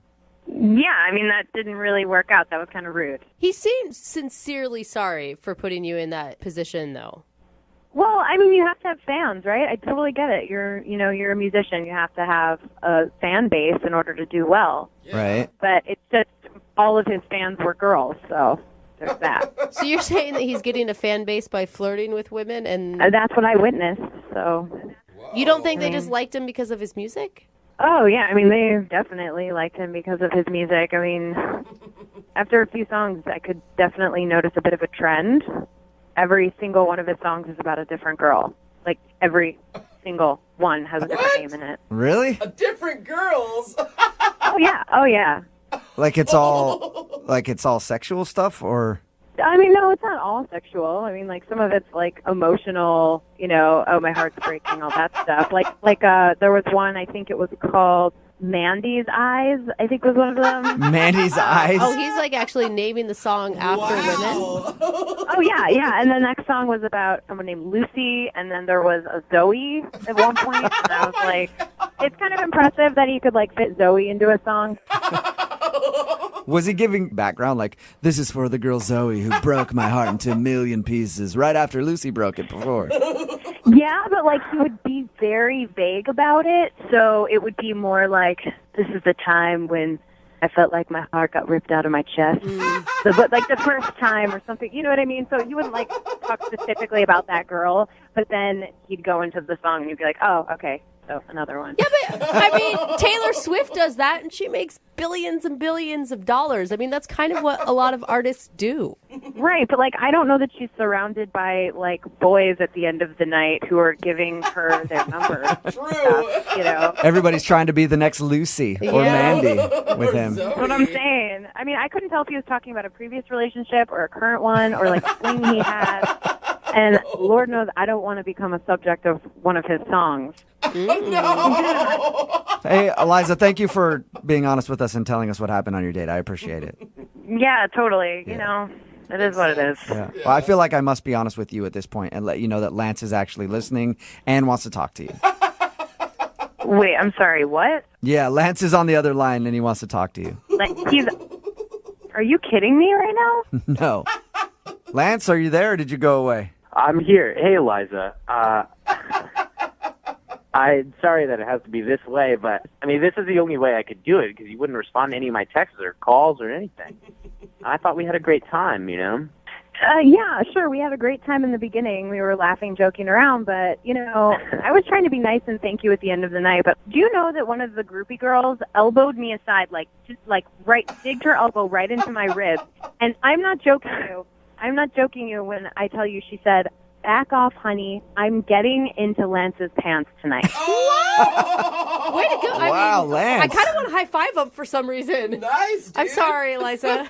Well, that doesn't, number one, doesn't happen very often. like that. It just seemed like a perfect storm. And 2, I didn't get into anybody's pants that night. I went and had a milkshake by myself, and then I went home. Oh, a typical artist, something an artist would say. I mean, that's fine. Good for you. I'm not, you could have got laid probably like 50 times that night if you wanted to. So it's not. If I wanted to, but I didn't. I really thought we had a great time before, and I'm sorry that it had to happen that way. And I know it looked really terrible. I know that it looked really stupid, and I can only imagine that you felt, how you felt, and you left. But I just wanted to have another chance and show you that, A, that's not what happens all the time, and 2, I think we could have something cool and special, and I'd just like another chance. Lance, come on. Every single one of your song references a different girl you've been with. Who is Backdoor Jen, by the way? Backdoor Jen? That sounds like a song we all want to hear. Well, hold on. Backdoor Jen? That song is a total joke. That song is a joke song, and if you've been to, I mean, how is it supposed to know it was a joke? Every single song you sang had a different girl's name in it. Every single one. It wasn't just the groupie situation that turned me off. That was the icing on the cake. It was the song. I just don't want to be another notch in your belt. I respect myself more. I don't want you to be another notch on my belt. I want to get to know who you are. I want to have a good time with you. Eliza, how could you not believe him? And all of his actions back up what he's saying. Well, it's just what he's saying, right? I don't know for a fact that he didn't go home with anyone else. True. But why are you so worried about it? You just met him. Give him another chance.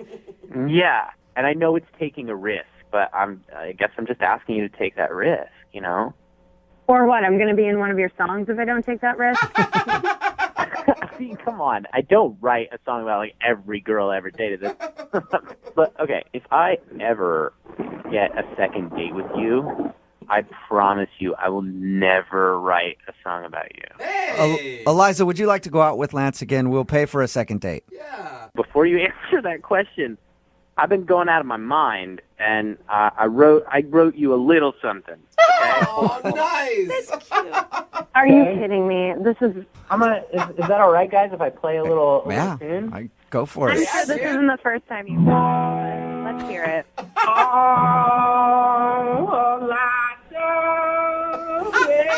Flowers I'd like to surprise you. And I've been longing so long that I just wrote you a song, man. I kind of like it, Eliza. Oh, Eliza, and I don't mean to be a shyster. All right. But them other gals, they crumble down my Eliza. Wow. Eliza, To say yes. Eliza, that is adorable. will you want to date him. go out with him again? That wasn't a bad song about you. It was just saying that he wants to go out again. Yeah, he misses you. Come on. I promise I will never play it ever again. Say yes. I will give you one more date, but we cannot go to one of your shows. Yes. I pick where we go. All right. Awesome, you two. Got a lot to make up for. Congratulations, you guys. I think, Eliza, you made the right choice. Lance, good work on getting a second date. Oh, thank you, brother. You Yeah. guys helped me out so much. Hey, can you help us out now that the second date is over? Would you mind singing us a real quick song to get us out of this whole thing? A real quick song? Yeah, just like something to get us out of the second date update would be awesome. All right, great. Hold on just 1 second. It's done. This date is happening. Thank you, Brooke and Jubal. We got ourselves a second date, and that's all right, so thanks. I love it. Brooke and Jubal in the morning. Text in at 78592 says, I think you guys just talked to the male Taylor Swift. Talking about today's second date update, this guy named Lance, who's a guitar player and a musician, wanted to call a girl named Eliza. Their first date was at one of his shows. He said, come check out my show. and she was there and she watched it. And he said after the show, a lot of girls approached him like they always do because apparently he's hot and he can sing. Yeah. So women so seem jealous. to like that. I am I know, very, he's, like, very bitter. jealous. Whatever, we Very get jealous it. of me. Yeah, all right, fine. Yeah, you're sexy and you can sing and whatever.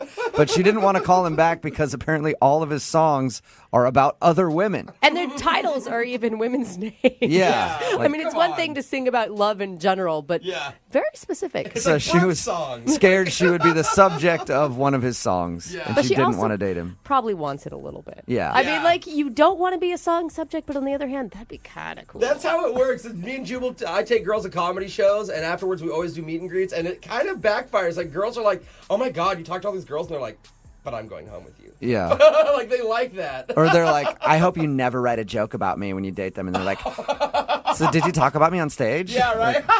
All right. God, you guys He are- ended up actually getting a second date, though, because he sang her a song in the second date update, and that wooed her. And she was like, all right, I'll give you another shot. He was darling. I'm sorry. I would have fallen for that in like 2 seconds. Yeah, a lot of people are texting in at 78592 saying they want dates with this guy. Yeah. If you want a second date update, all you have to do is email the show, and we will call the person who... Need LASIK? Trust the experienced team at the LASIK Center at Evergreen Eye Center. No glasses, no contacts, no limits. What will you do? LASIK at evergreen.com. Moving 92.5. Brooke and Jubal's second date update. Today's second dater, her name is Allie, sent us an email saying that she thinks she scared the dude she went out with on their first date. She didn't go into much detail, but I'm guessing maybe she was too aggressive, maybe not aggressive enough, and he was like, oh, she's not interested. Or perhaps she did the scariest thing of all, and she wanted to, like, talk and stuff. Oh. Not that. I know. God, like, find out about each other and, like, ask questions. Oh. Yeah, I could barely get the words out. It's frightening stuff on a first date. So I hope that didn't happen, but let's talk to her and see. Allie, welcome to the show. How you doing? Good. How about yourself? See, already with the talking. Yep. I knew it. Jubal's got goosebumps. He's about ready to hang up. All right, Allie, your email said that you scared the guy. Before we get into that, what's his name? His name is Anthony. Anthony, all right. And where did you meet Anthony? We met on our morning commute to work on the bus. Oh, that's kind Ooh, of the cute. bus. Okay, scary. Oh my gosh, Jubal. A lot of really normal people take the bus to work. Yeah. Mm-hmm. Never met one. You've never been on a bus, I don't think. All right, Allie, how'd you guys meet on the bus? Well, he's a really nice guy, but he's very shy. Mm-hmm. So it took us probably riding the bus for about 6 months together before he finally talked to me. So he asked me out. Oh, cool. And I was like, I was just like, okay, why not? My last boyfriend was a jerk, so thought maybe a nice, shy guy would be a good choice this time. Did you say that to him on the bus? Exactly. Like, oh, why not? No. Okay. And what were you feeling leading up to the date? Oh, I was feeling pretty good about it. I mean, I'm not scared of much. Okay. Yeah, and it sounds like anything is better than your ex, so pretty much. All right, what'd you guys do when you actually went out? So we went to the shooting range, which is more my thing. Whoa. Oh, okay. That was your choice. Yeah. Okay. And had he ever been to the range before? No. And he was a little bit like, okay, well, do you want to go out to dinner and, talk and stuff? And I was like, oh, no, let's go to the shooting range. Because my theory is dinner, movie, all of that, everybody's on their best behavior. So you don't really get to know much about them, I don't feel like. So, in my opinion, going to the shooting range and putting a gun in somebody's hand really brings out the real them. It shows you if they have confidence, if they're a wimp, Dude, I'm kind of scared of you right now. Yeah, that's aggressive. I mean, maybe it scared him when I shot the, bad guy in hostage target and I shot the bad guy right in the center of the head. Maybe that scared him. I don't know. Well, that was going to be my other question. Did you like bring your own target and it was actually a picture of his face? Like that could have scared somebody. How did he seem to react when you took him to the shooting range? Was he cool with the gun or was he, like you said, scared of it? Well, he seemed a little bit nervous, but I shot first and showed him the ropes, showed him how to use the gun and everything. And so his turn came, and first time he shoots, he kind of screams like, whoa, and starts laughing. And, at first I was like, oh, are you okay? And he's like, yeah, that was cool. And he seemed like he was okay with it. Uh-huh. But after another shot or two, he just seemed to get more and more shaky. And then he was like, oh, I need to go outside. And so I was like, okay. And it seemed a little weird. But after I finished my next round, I went out to check on him, and he still seemed like he was shaking a little bit, but he was on the phone. And when he got off, he was like, I'm really, really sorry. I have to go. Whoa. I was like, oh, is everything okay? Are you okay? And he's like, yeah, there's just something. I have to go. And weird. I haven't heard from him since, and tried texting him a couple times. How much do you think the gun range had to do with him not calling you back? I mean, do you think he was maybe making up an emergency, or he realized that, hey, I really like guns and I need to enlist in the military now, and that's where he went? Like, I really don't know, because like I said, at first he seemed really excited, but then, catch him outside with a phone and saying he has to go, and not giving me any kind of reason, it did kind of make me wonder if it did scare him. But I don't know, I didn't really think it was that scary of a thing to do. I think it's weird, too, because he asked you out. And even if it was a little scary, because guns can be scary. Yeah. Yeah. But why wouldn't he just say, hey, let's get out of here and go do something else? Yeah, I don't know. did you notice his pants? Did he maybe tinkle his pants because he was nervous shooting a gun and he's embarrassed now? I don't think so. Not that I saw. Okay, and you've tried reaching out to him a few times and he has not responded at all. Yes. Okay, have you tried writing something down on a bullet and shooting it in his door? Oh my gosh, no. Well, that's another option. No. All right, well, we'll play a song, call him, and hopefully he answers and we can get you a second date update, all right? All right, thank you very much. All right, hang on. Moving 92.5. Brooke and Jubal in the mornings. Second date update.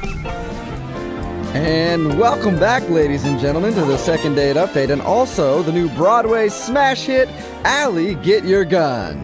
Oh, how cute. Starring Allie, who took her date to the gun range on their first date, and co-starring Anthony, the person that she took to the gun range and isn't calling her back, probably because he tinkled himself because he's scared of guns. Let's find out the dramatic conclusion right now in Allie, Get Your Gun. Allie, did I about get that right? Oh, sure. All right. If you're just joining us, Allie took her date to the gun range. In the middle of it, he excused himself to take a phone call, looked rather nervous, and then left and hasn't talked to her since. So we're trying to figure out why. And Allie, I didn't ask. I mean, if he is scared of guns, are you still wanting to date him? I mean, I think it's sexy when a guy knows how to handle a gun, but I would still give him a chance. I mean, he's a really great guy. Okay. Yeah, and maybe you can teach him how to be a man. No, it's not being a man if you're a little afraid of guns. You should be afraid of guns. They could kill you. All right, here we go, Allie. Gonna call him after a brief intermission so everybody can get their corn nuts and licorice and head right back to their seats.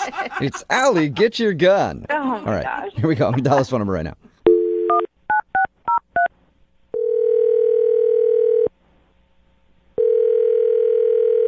Hello? Hi, can I speak to Anthony? Yeah, this is Anthony. Hey, Anthony, how are you? This is Jubal from Brooke and Jubal in the Morning. What? My name is Jubal. I host a morning radio show. It's called Brooke and Jubal in the Morning. So I'm on the phone. Also, Brooke is here. Hey, Anthony. And Jose is also here, too. He's on the phone, too. So you got three of us on the phone with you right now, Anthony. Okay. Okay. What is this about? Well, we actually got an email from one of our listeners who was trying to get in contact with you. What is this? I'm confused. I'm sorry. Well, we do a segment on our show. It's called the Second Date Update. So you recently went out with a girl named Allie. Allie? Yeah. And Allie emailed us because you're not calling her back. Right. Yeah. Right. That was not a good experience with that person. Really? Whoa. Wait, she said you took a phone call outside and then, bailed, something could have been really wrong. She was worried about you. Yeah, I felt really bad. I felt really, guilty, and so I had to bail. I'm sorry. That was not for me. What did you feel guilty about? Well, I don't even know, what you know or what she told you or what. Well, she told us that you guys met on the bus. First of all, weird. Okay. Weird that you're taking the bus. It's not weird. Just Jubal thinks that. But she told us that you guys met on the bus and then you went to a shooting range. And in the middle of that, you took a phone call and then were nervous and left and haven't talked to her. It wasn't my idea to go to the shooting range, though.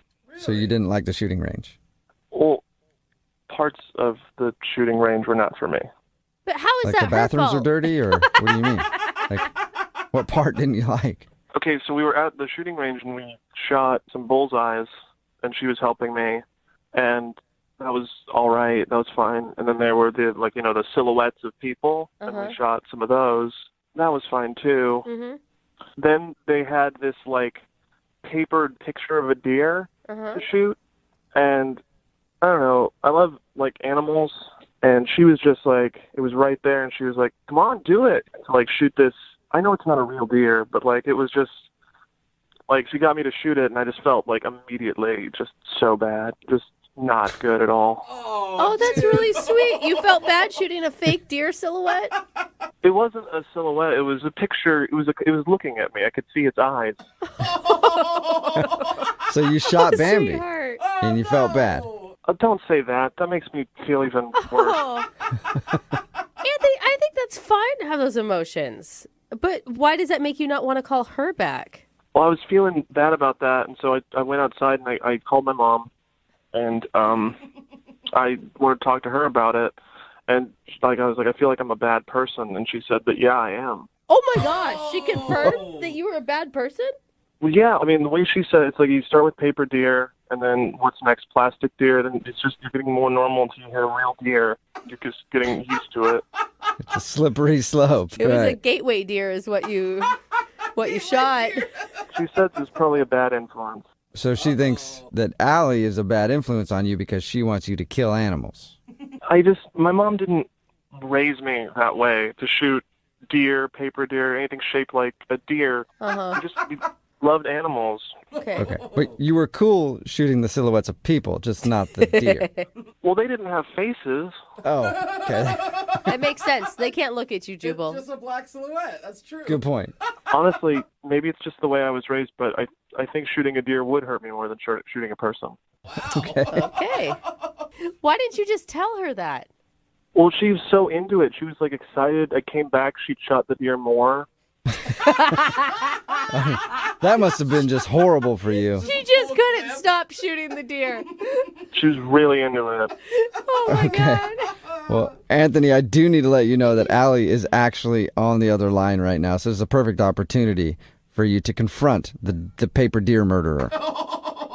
She's on the phone? Hi, right Anthony. Now? Oh. Why didn't you tell me she was on the phone? I'm sorry, Anthony. Short memory. I forgot that she was there. So yeah, she's there and wants to talk to you. Yeah. Hey. Why didn't you just tell me? I don't know. I didn't even know that I'd have to talk to you again. I didn't think this would happen. Well, yeah, I mean, but it's healthy to talk things out, If I'd known that the animal thing was really going to upset you, we didn't have to shoot that. We could have stuck with bullseyes the whole time. I mean, I just didn't know that. Or people. He was fine with people. I don't know. How was I supposed to tell you that? Was I going to call you and tell you that I had a hard time shooting the paper deer?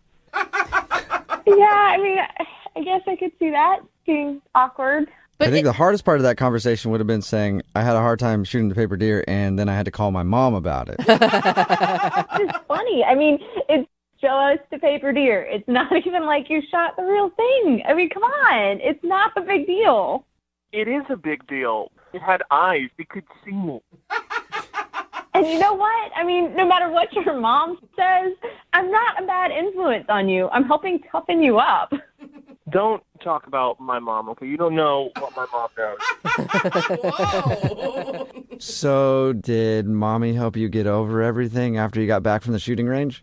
I mean, I dealt with it. I went home and I cried and I donated $200 to a wildlife foundation. Oh, wow. Anthony, You really took this hard. That's good, but a lot of people would say that hunters have more respect for animals and what they eat and the time that they put into getting their food than people who just go to the grocery store and buy meat. Right?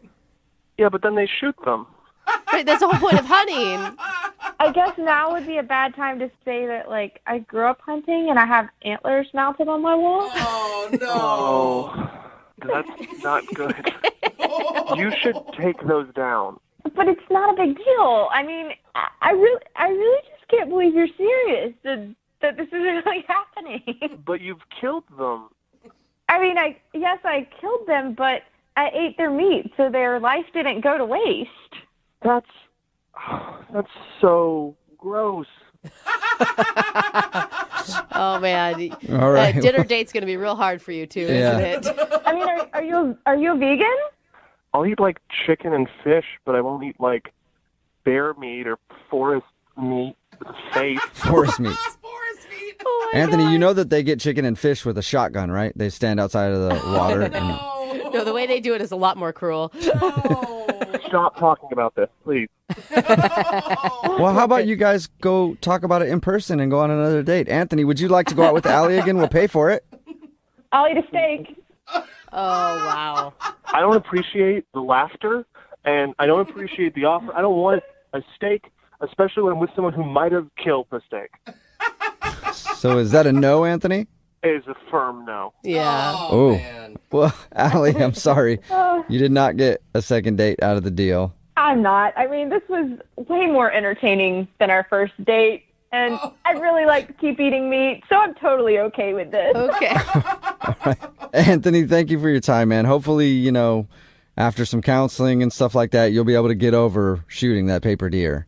I mean, it's going to be hard to forget, like it's stuck in my memory, but I mean, I just have to find somebody who believes the same things I do. I think you already found her. I think her name is Mom. So I think you're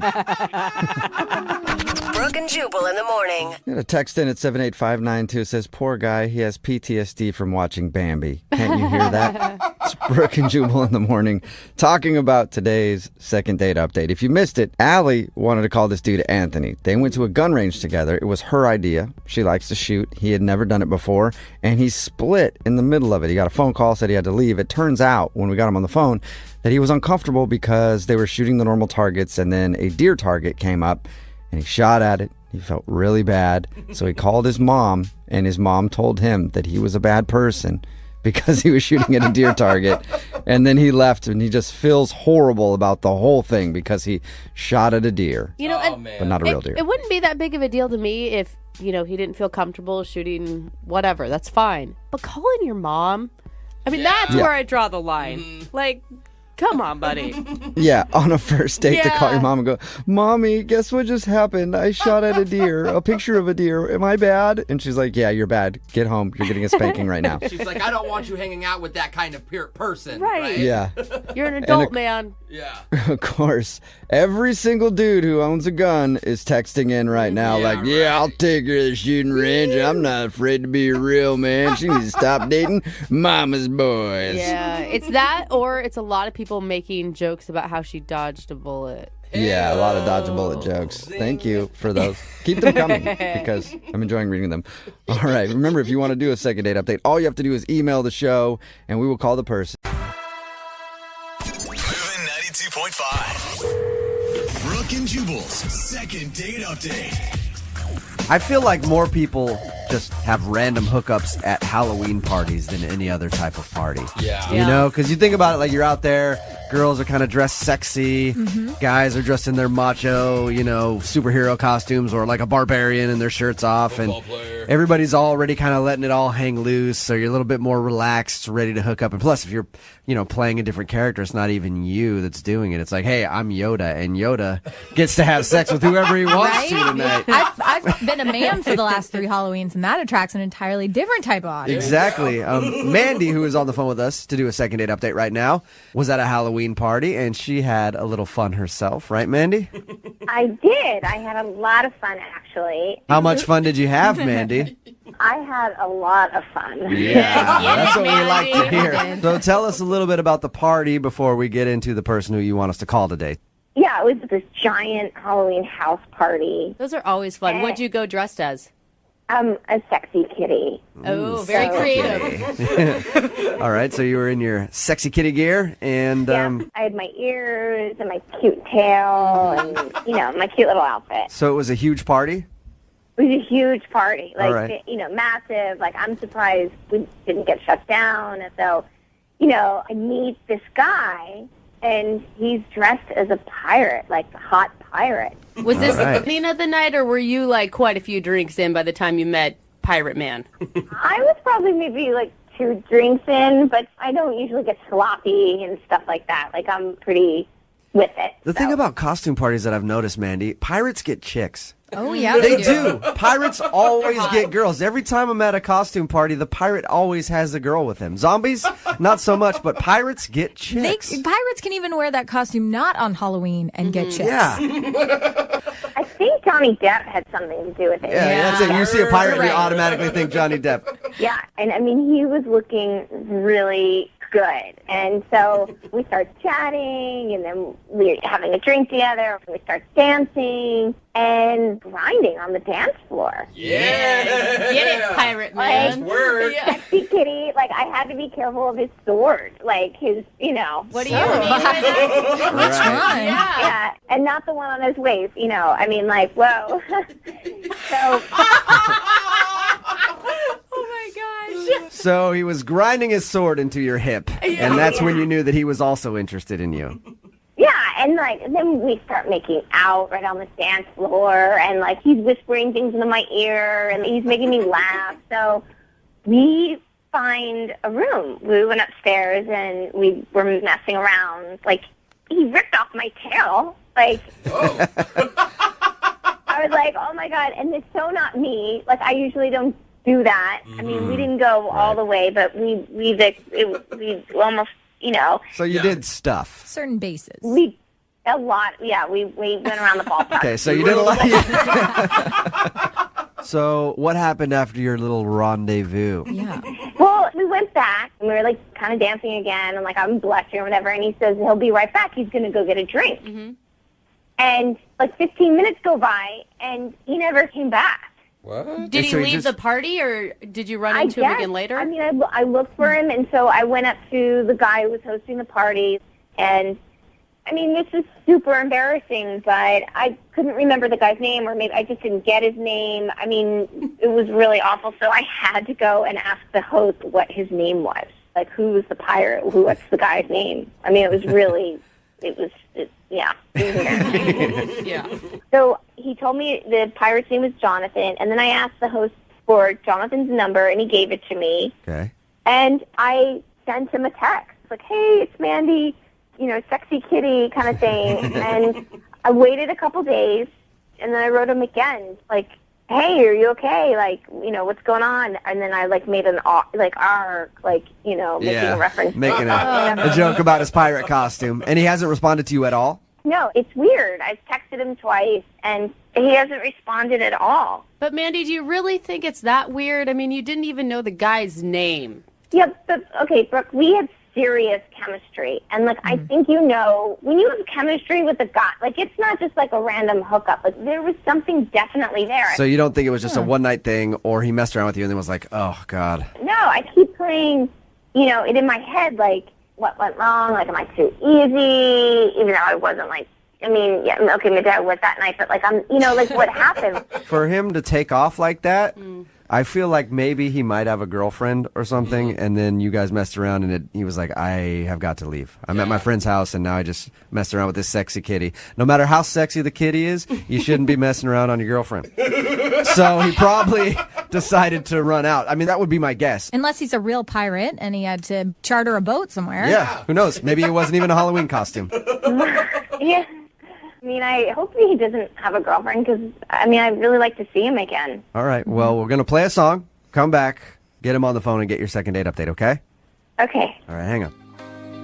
Moving 92.5. Brooke and Jubal in the mornings. Second date update. It just dawned on me that I think I know what Mandy's problem might be. Mandy, who was on the phone for a second date update, isn't getting a call back from this guy named Jonathan. She met him at a Halloween party. He was dressed up as a pirate. They messed around, did a lot of, quote, stuff together. And he took off and split from the party, or she couldn't find him, didn't even really know his name, went up to the host of the party and had to find out, like, who's the guy in the pirate costume? I liked him a lot, and I want his phone number. So that's how she got his information. Mandy, do you think that maybe the host of the party gave you the wrong phone number and you've been trying to call a different pirate and he has no idea who you are and that's why you're not getting a call back? I don't think so. No. Were there a lot of other pirates there? I mean, I think I saw one other pirate, but I mean, I specified the hot pirate. All right. Well, in That makes sense. that case, if you specified the hot pirate, do you think that maybe the host of the party, your friend, thought that he was hot and didn't want to give you the right number and the right contact info because he wants to get a piece of that pirate? Do you think that's a possibility? No, I don't think that's All a right. possibility. Okay, so our original thought then is that maybe he has a girlfriend, or maybe he just thought you were like a one-night thing and then wanted to get out of there and felt awkward after you guys messed around. I hope not. I mean, I just actually like to go on a date with him. All right. Well, I'm going to dial his phone number right now, get him on the phone, and see if we can find out why he basically ditched you. Okay. Sorry to put it that way, but that's what he did. All right. I'm gonna dial the phone number right now, okay? Okay. Okay.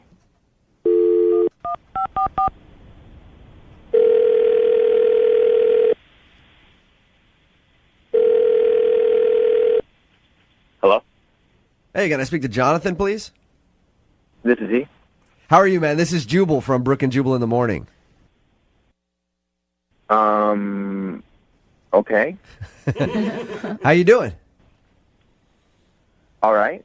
Is this Jonathan that was dressed up as a pirate just a few days ago at a Halloween party? Yeah. Perfect. This is the Jonathan that I want to talk to. What are you guys calling me for? I'm calling you because at that party, you had an encounter with a listener of ours. Okay. She was dressed as a sexy kitten, and she's been trying to get a hold of you ever since that party. And she emailed us to see if we could get you on the phone and ask you why. Are you freaking serious? Yeah. She told us that you guys met at a huge Halloween party. You were dressed as a pirate. She was dressed as a sexy kitty. You guys did stuff in a room in that house party, and she found your phone. Okay. Okay. And I'll tell you how. Okay. And I'll tell you how she got your phone number. She said that she didn't remember your name or anything else after that, and she talked to the host of the party. He gave her your info, and that's why she's been texting you, trying to get a hold of you, because she liked you a lot more than just a one-night thing and would like to see you again. I definitely do not want to see her again. You didn't see it as, you guys had chemistry and things were She clicking. didn't tell you guys what she does for a living? No, she didn't tell us what she does for a living. Oh, God. What is What does she do for a living that's so bad that you don't want to call her back? Like, I mean, did you like her other than her job? Did you like her? Yeah, but it's a really bad job. So wait, What is it? You were ready to call her back until you found out what it was, even. Yes. She's a prostitute. What? How do you know that? Yeah, she's a prostitute. What do you? She's a You think that her job is a prostitute? I know that her job is a prostitute. How did she ask for money after you guys hooked up in that room? No, I left before she could. What? You were trying? Is it like a dine and dash? Are you just assuming that she's a prostitute? I didn't know she was a prostitute when I hooked up with her. Explain to me why you think she's a prostitute. So after we went upstairs and hooked up, we were heading back downstairs, and I went over to my buddies to be like, yo, I just hooked up with this girl. And then when I pointed out that it was Sexy Kitten, they all started cracking up. And they were like, dude, she's a hooker. It's like, no freaking way. She's not a hooker. They're like, no, seriously, there are like 10 of them here. And apparently, I don't know if she told you, like, this party was like epic. It was like the biggest Halloween party I've ever been to. Okay. And apparently the dude that was throwing the party had hired all these prostitutes to show up. And she happened to be one of them. And my idea of like a prostitute, I would not think a prostitute would be attractive. You know? Yeah, but don't you think if she was a prostitute, she would have tried to charge you? Mm-hmm. I mean, that's what they do. Well, she's been trying to like text me, and that's what I figured is going on. Like with her, that's why she's probably. You're scared that she's trying to track you down to get money out of you because. Yes. Yeah, but all right, hey, Jonathan. Usually they will like get money beforehand. How do you? I have trouble thinking that she is a prostitute. You're certain of this? It was like trick prostitute. It was like you didn't let me know.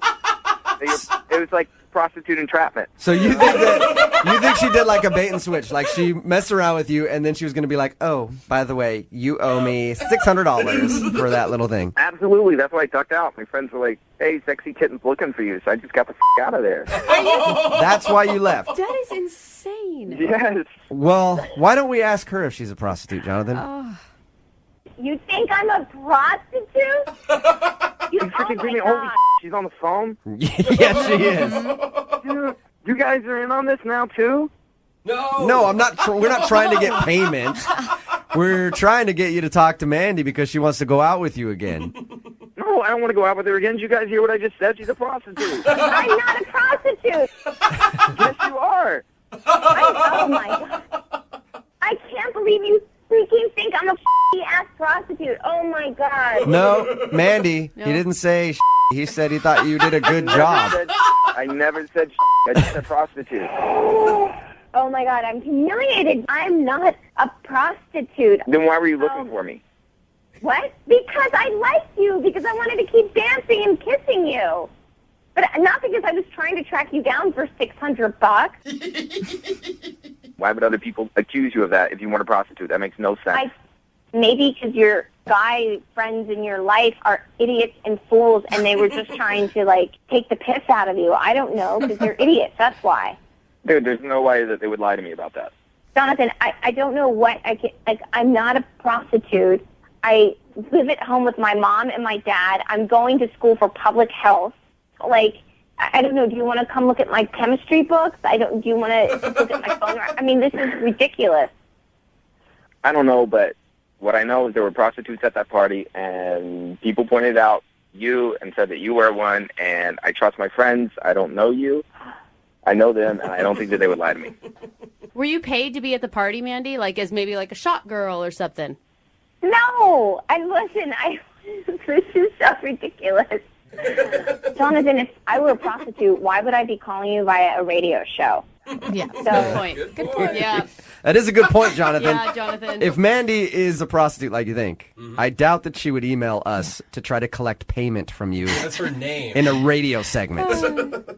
Maybe she's not a very smart prostitute. Jonathan, I will have you know that there are many smart prostitutes out there, and I won't let you speak ill of them. Ivy League educated, okay? I believe Mandy. I don't think Mandy's a prostitute. Yeah. I really don't, Jonathan. Yeah, this sucks that you think that I'm a prostitute. I don't know what to say. I think maybe why don't you try going out with me, and I think you can judge for yourself. Yeah. Can you imagine the story of your guys' first date? I thought she was a hooker. I don't know. You don't sound like a prostitute. You know what? Yeah, I agree. Because, prostitutes, they have that tone to their voice, that prostitute in their voice. And you can tell just by listening to them. Yeah, it's a raspy thing that they have, and Mandy doesn't have that. Jonathan, would you go out on a second date with Mandy? We will pay for it. The only person that will be spending any money on this will be me. Come on, man. And I won't give you a bill for whatever, $600. I don't know. I don't even know what the rate is. It's anywhere from 60 to then it can just go up from there. Okay, anyway, Mandy. We don't need to be schooled in the cost of prostitution. Jonathan, will you go out with Mandy again? We will pay for it. Yeah, let's do it. You'll do it? That's good. All right, Mandy, I'll do it. you still want to go out with Jonathan even though he called you a prostitute? I know. I'm kind of now thinking about this. I know I probably shouldn't after all the things that he's just said and accused me of, but yeah, no, I want to. I really like this guy. Why? Yeah. All right, well, there you go. Successful second date. Congratulations, Mandy. Thanks. Thank you. Moving 92.5. Brooke and Jubal's second date update. I think we've all had those mornings where you wake up at 2 in the afternoon, kind of groggy, wondering how you got home. I think I remember being in a cab. Oh, God. I'm not really sure. That sort of happened for today's second dater, Mary, who is on the phone with us right now. Mary, how are you? Good. How are you guys doing? Good. Thank you for your email. Appreciate it. Yeah, totally. So it said that you met a guy out at a club. Mm-hmm. And then you sort of remember him taking you home. Oh, Mary. Why don't you explain what happened? Oh, Mary. Well, kind of embarrassing. I was just out at the club, I was there with some girlfriends, my roommate, and we were out just like dancing, having a fun time, like drinking, whatever. Girls' night. Yeah, doing you.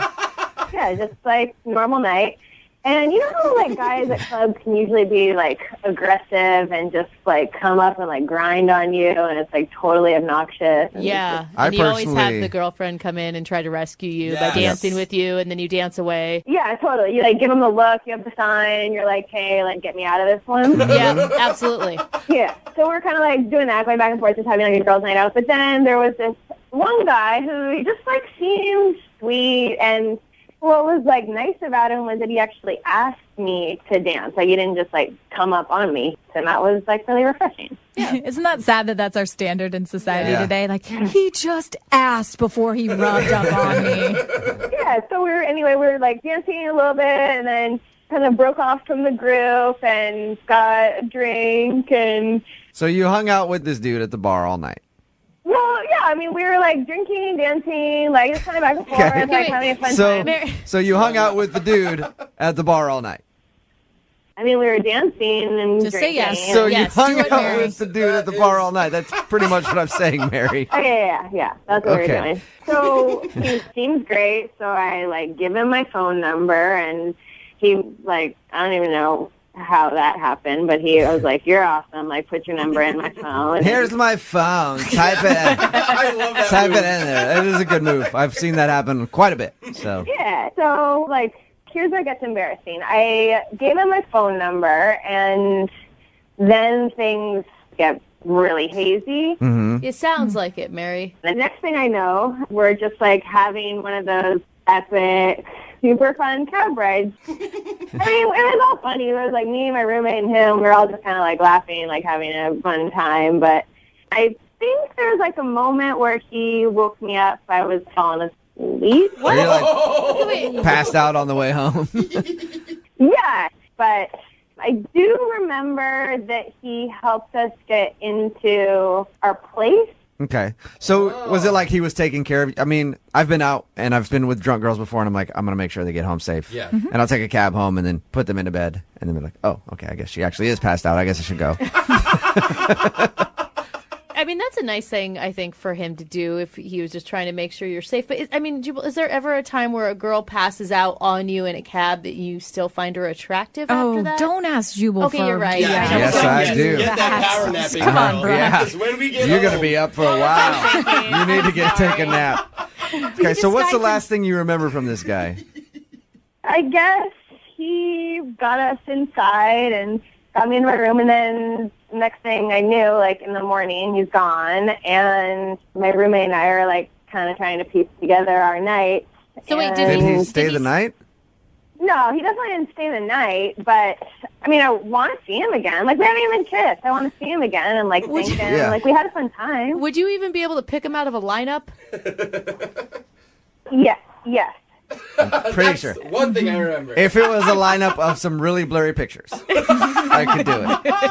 Okay. So he got you into your place, okay, and left.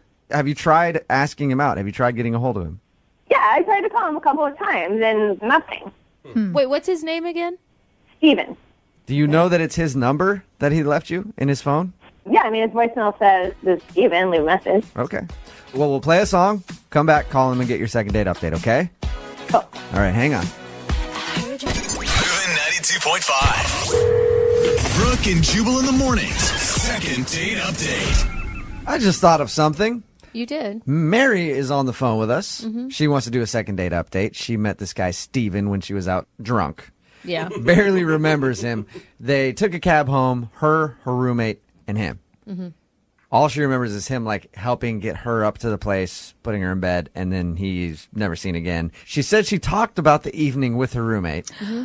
Do you think that maybe her roommate could have done something with Steven? And is it Yeah. telling her? Yeah. Oh, and then he left because he Depends didn't on how good of friends they are, right? Mary? Yeah. What do you think about that? Have you thought about that angle? No, I have not thought about that angle. she's a little angry. Now that you're thinking about that angle, is that a possibility? I don't think she would do that. Why don't you just want to chalk this one up to fun night out and let it go? I mean, I just feel really bad about the night, and I think he's really cute, and I just want to see him again. Okay. All right. Well, we're going to dial the phone number right now, but you don't think there's any way that he couldn't have, like, be doing stuff with your roommate? You don't know it. You want this to be true, don't you, Jubal? Maybe a little bit. Yeah, no. Okay, I'm going to call him right now, okay? Okay. All right, here we go.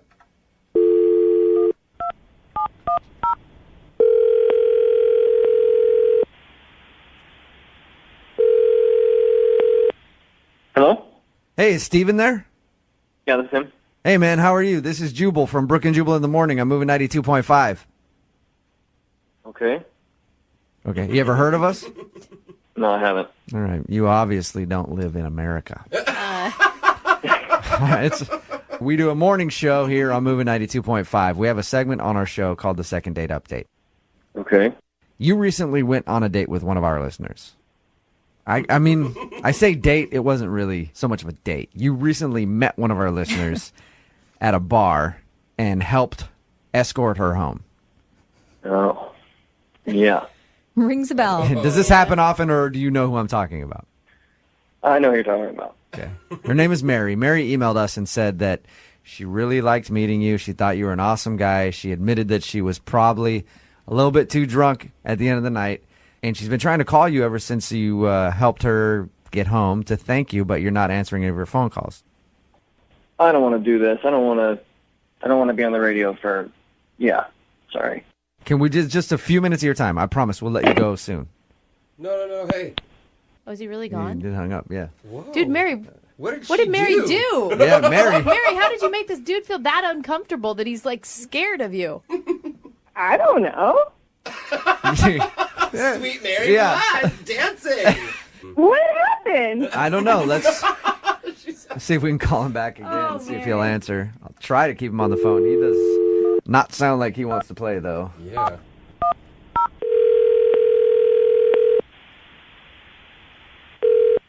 Hello? Steven, is Jubal from the radio station. I already told you I don't want to do this. I know, but please, just for a second, I promise I won't take a lot of your time. You don't have to go into too much detail. We're just trying to figure out what happened that night. No. Dude, for Mary's sake, okay? Because Mary wants to know. She doesn't remember the night. You don't have to say anything about her if you don't want to. She just wants to know what happened. Everything's fine. She got home. I got home. I'm sorry. Steven, I mean, Why do you sound so angry, dude?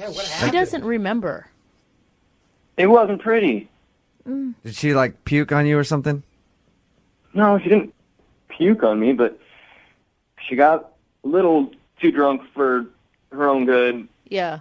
I mean, I took her and her roommate home, which was all sorts of fun. I'm in the back with her. The roommate was singing at the top of her lungs in the front with the cabbie who hated it. Steven, listen, I can sympathize with you. I've been in that situation a lot. And it is the most annoying thing ever. I've actually been kicked out of a cab for doing Yeah. that. I'm not lying. I've been you before, Steven. I've been the guy in the back that's been like, oh my God, just make this end. So I understand your hesitancy to do this. But that was nice of you. Well, thank you. Was it just was it just that you were embarrassed in the cab? That was it?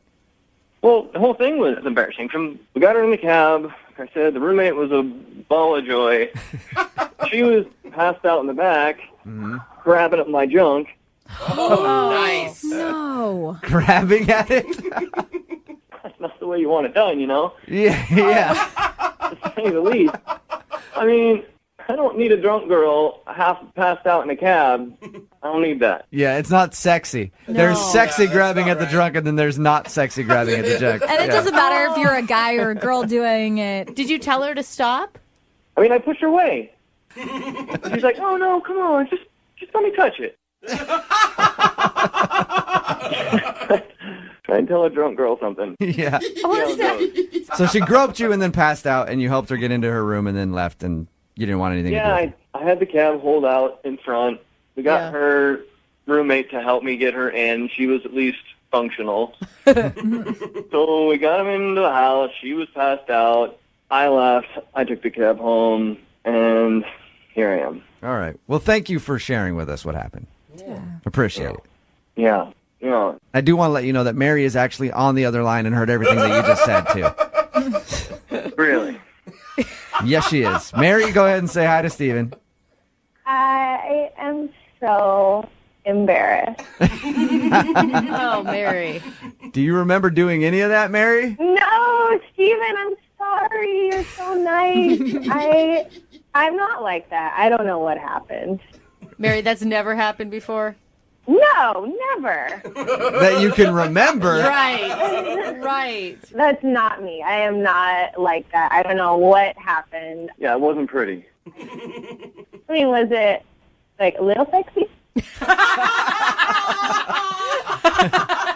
No, it wasn't sexy at all. You know, it's fun at the club, and it's fun to have a good time, but I don't want to go on a date like that, you know? Yeah, well, I mean, she was drunk. Have you ever been drunk before, Steven? I mean, I get it. I'm not judging her. I didn't want to freaking talk about it, you know? It's a good point, Steven. Here we are. Yeah, it is a good point. And now you got me on the phone with her. Do you think you could forgive her for a drunken mistake? She doesn't need my forgiveness. I don't give a but there's a reason I didn't answer the phone.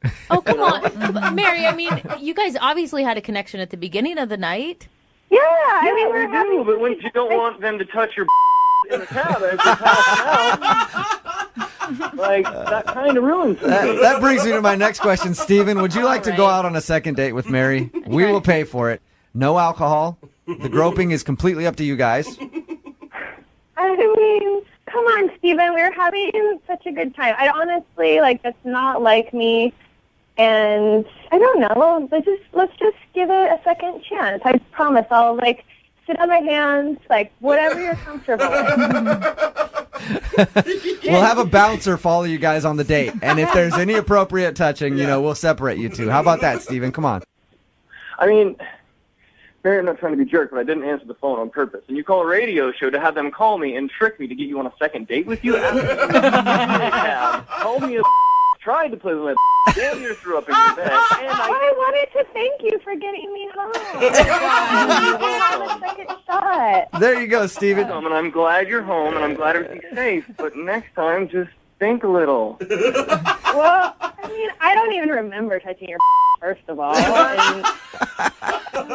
No, I just don't see myself going on a date with that energy, for lack of better words.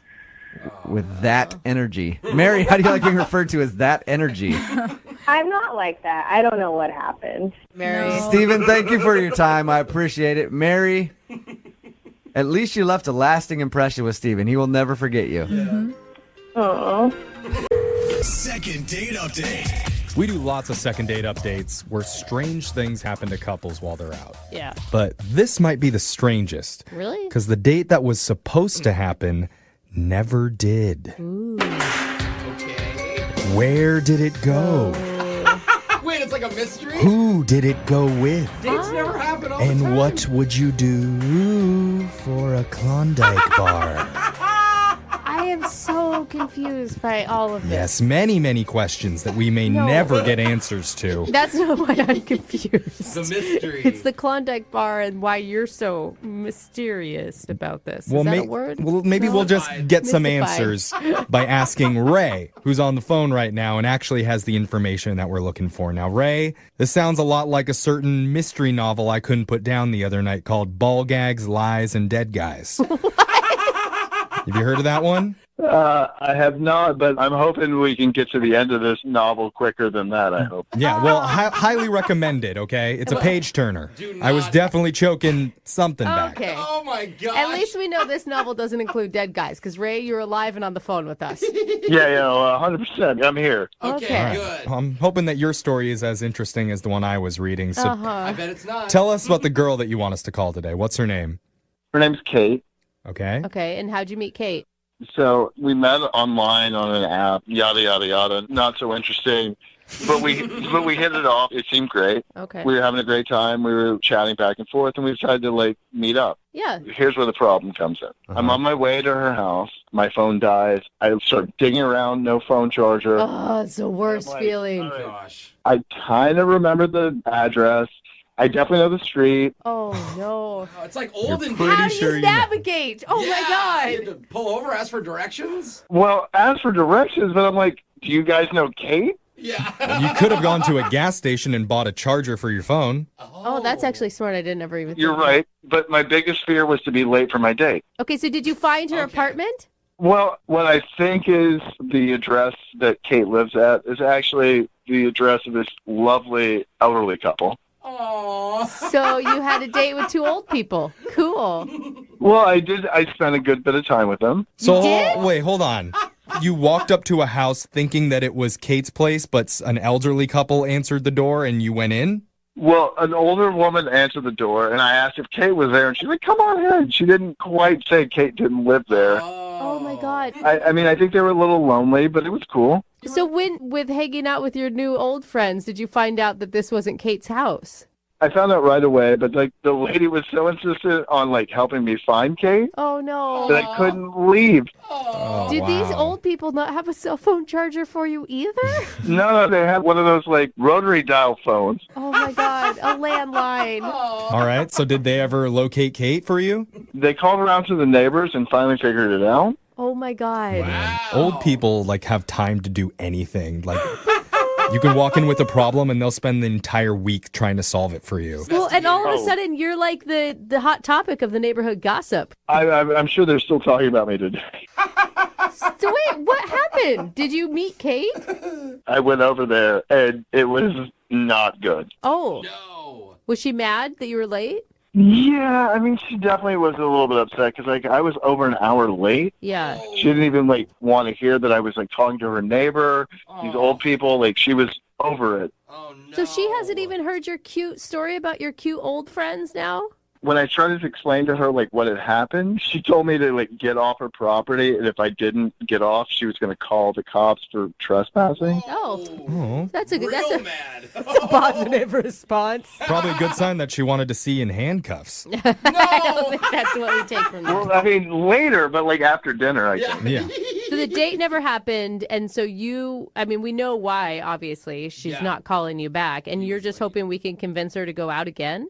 I'm hoping you can like try to explain to her that it wasn't intentional. Like, I mean, I made some new old friends, I guess. So how long did you stay outside of her house yelling at her until you finally decided to go home? I don't know, 5 minutes. Not enough to like cause a scene. Okay, that's All good. right. It wasn't crazy. But I did end up going back over to the old folks' home and hang out with them.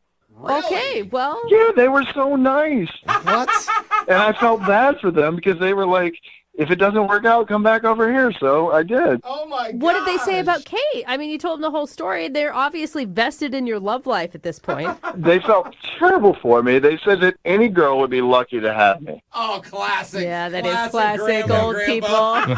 They pinched his cheek. Yeah. All right, Well, so look how adorable he is, Henry.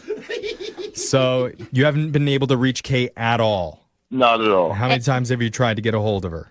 Well, a few, but not too many. Like a couple texts and one phone call. Okay, so not a crazy amount. That's a good sign. I think we can salvage this. I think she was just angry in the moment. Now that she has time to calm down, she hears the story. We're getting you a second date. I agree. Or if not that, at least a partner at the bingo game. So there's going to be a positive that comes out of this. We're going to play a song, come back, and call Kate, try and get you a second date update, okay?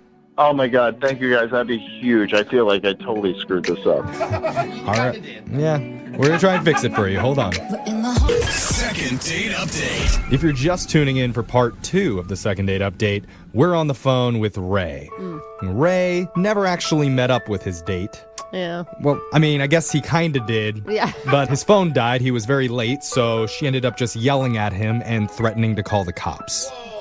Not the most successful date we've ever heard, but not the least successful. That is true. That's also a true statement. I honestly think it could be way worse. Yeah.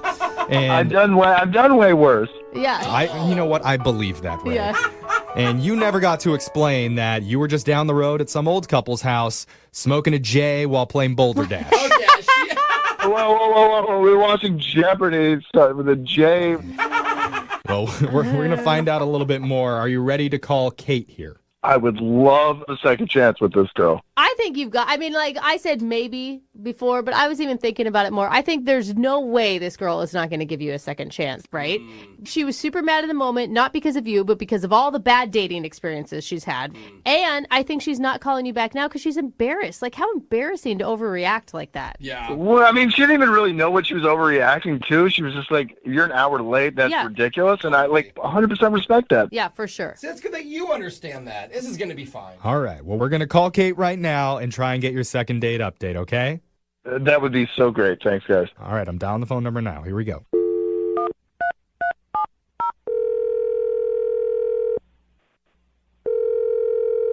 Hello? Hi, can I talk to Kate, please? This is she. Hi, Kate. My name's Young Jeffrey from the radio. Do you have a moment to chat? What's this about? This is about something that we do on our show called a second date update. Okay. What does that mean? Hurry, Jeff. You're very Sorry. businesslike. That's a good point. I have to fast. Okay, it's where someone reaches out to us because they went on a date and then they're getting blown off. So we call that person, try and figure out why. Did you get that? Yeah, I guess. Okay, so explain it to me. Oh my God, you're stressing me out Yeah, just talking I know. like this. It's just someone likes you and you're not calling them back and they want a second chance. They want to explain themselves. Okay. And the person who reached out about you, his name is Ray. Oh. I know it's a little different because you and Ray never actually went out.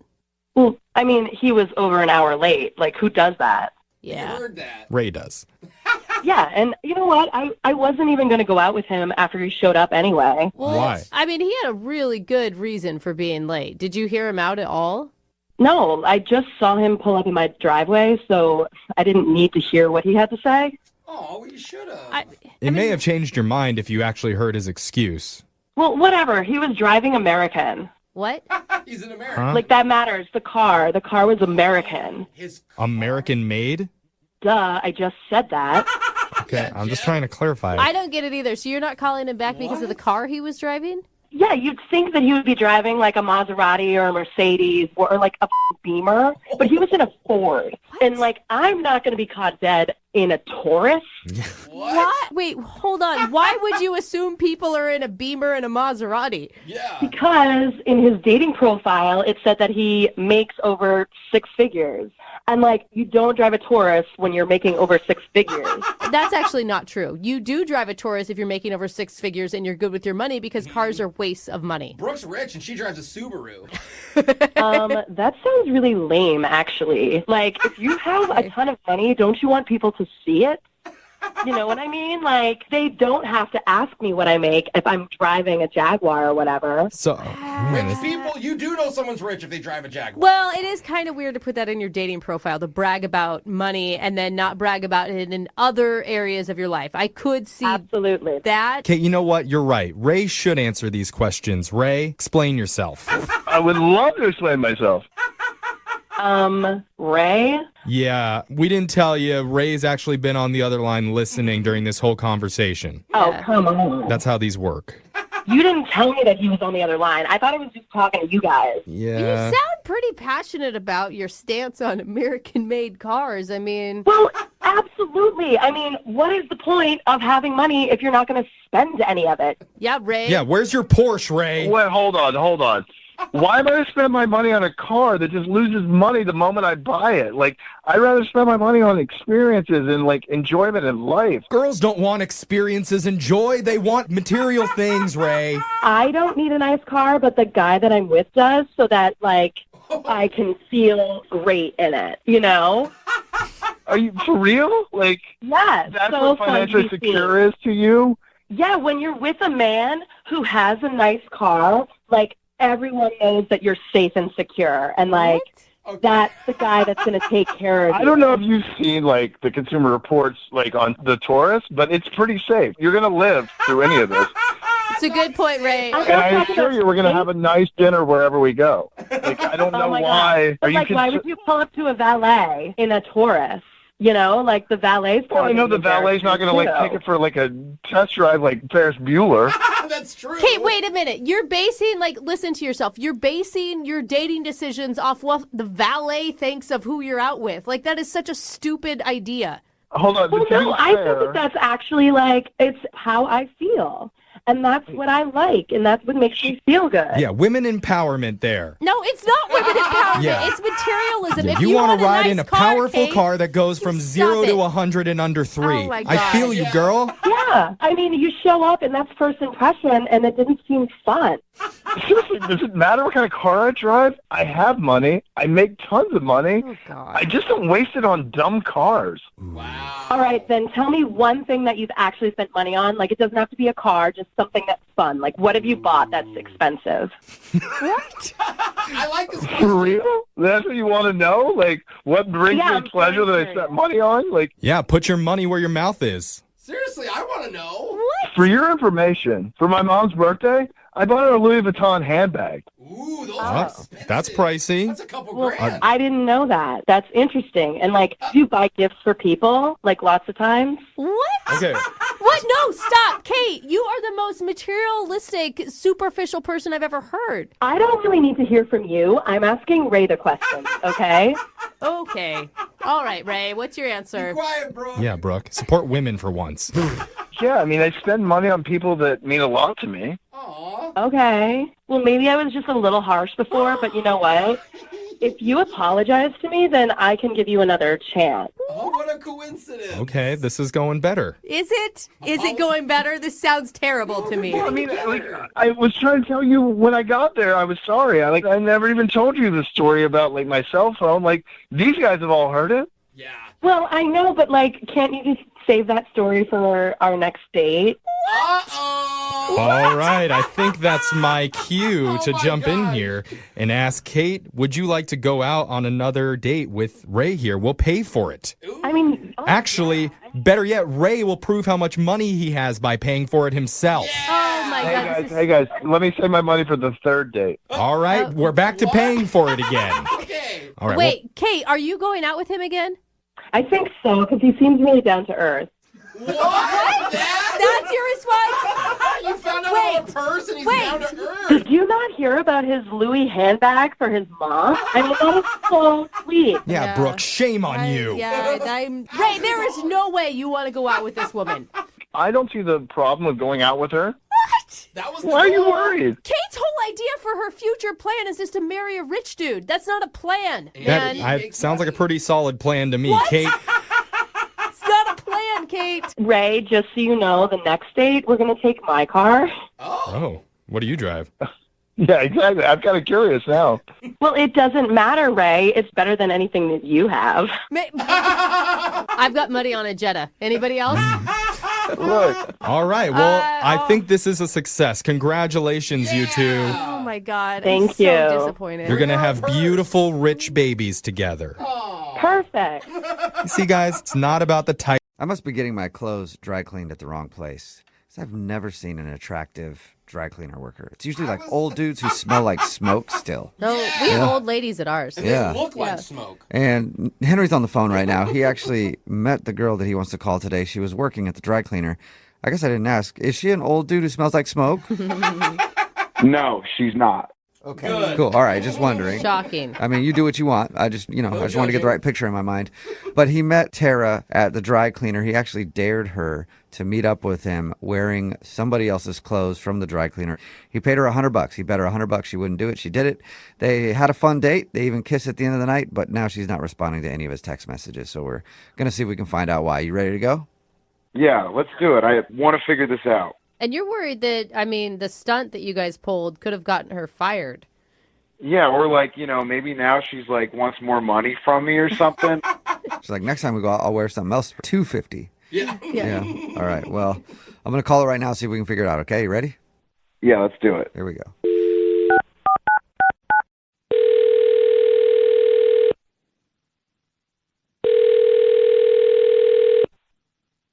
Hello? Hi, is this Tara? Yeah. I'm calling you today because we got an email about you from somebody who listens to our show. Okay. His name is Henry. Henry? Yeah. You remember him? Yeah, why did he talk to you about me? I'm sorry, I'm really confused. Well, we do a segment on our show called The Second Date. That's where if you go out on a date with someone and then you don't want to see him again, they can email us to get you on the phone and find out what happened. And Henry told us about your date. He told us how he dared you $100 to put on some dress from somebody else from the dry cleaner and meet up with him. And you did it, and he thought everything went well, but now you're not getting back to him, and he's confused. Okay, so he just told you all of this without checking in with me if he could just share this personal information? I suppose he would have checked in with you if you were answering him, but unfortunately you're not. So yeah, he did tell us that, though. Did he tell you, like, the name of where I work and all of my personal information? No. All we know is you're Tara and that you're at a dry cleaner. Yeah, that's it. And it sounded like a fun night. Like, it sounded like, I don't know, a funny way to meet somebody and go out on a date. I mean, I think he's a really good guy, but now, like, you can't just tell someone on a public radio or whatever that I'm stealing from my work. That's like a really shitty thing to do to someone. Right. Well, you're anonymous, though. We don't know anything about you other than your name. Okay. And the fact that you wore a dress that wasn't yours on a date. That's it. And if you think of it this way, if you've never heard of our radio show, I'm guessing nobody at your work has also heard of us. So you're probably in the clear. Okay, well, I hope so. I mean, I don't know. Can you tell us a little bit about your date? Did you have fun? The date was really good. I had a good time. What else do you need to know? I mean, just basically, why don't you want to see him again? I mean, I just think looking back on that night, I'm really grateful for that experience. It was really fun, but it kind of changed everything for me. Changed everything? That's a bold statement. I know. What do you mean by that? Well, one, I wasn't even going to do it, but then something in me was like, no one will notice. Just take the dress. Oh, you're talking Okay. about the bet about whether or not you'd wear the dress. You weren't going to do it at first. Yeah, he told you about that, right? Oh, I got it. Now you're a kleptomaniac. You're stealing all kinds of things. No, I really never do stuff like that. Then I put it on, and then when I was looking in the mirror, I was like, oh, damn, I look good. And like, I never. That's awesome. I really don't try at my appearance so much. I mean, I take showers and like, I shave my legs, but it's not like anything over the top. Right. It's just not a priority for you. No, but then after I put that dress on, it just totally changed the game for me. And I was like, suddenly people that I never would have like hit on, or they wouldn't hit on me, like they were just like noticing me. And after the day, I actually wore it more. And when I was out with just friends, people were just like asking me out left and right. And yeah. So the dress that you took from the dry cleaner, you actually like it a lot. No, I love it, and I'm never giving it back. Oh my God. I feel like it has this magic power, and all of these guys that I would think were way out of my league, wouldn't even dream or fantasize about kissing, are suddenly like, I'm trying to get them off of me. Oh my God. I want to know what this dress looks like. I want to wear the dress. It has a good cut. It has a good cut. Are you in the dress right now while we're on the phone with you? No, but it's very close by. Okay. Oh my God. So you just want to go out and date. You don't want to be tied down to one person.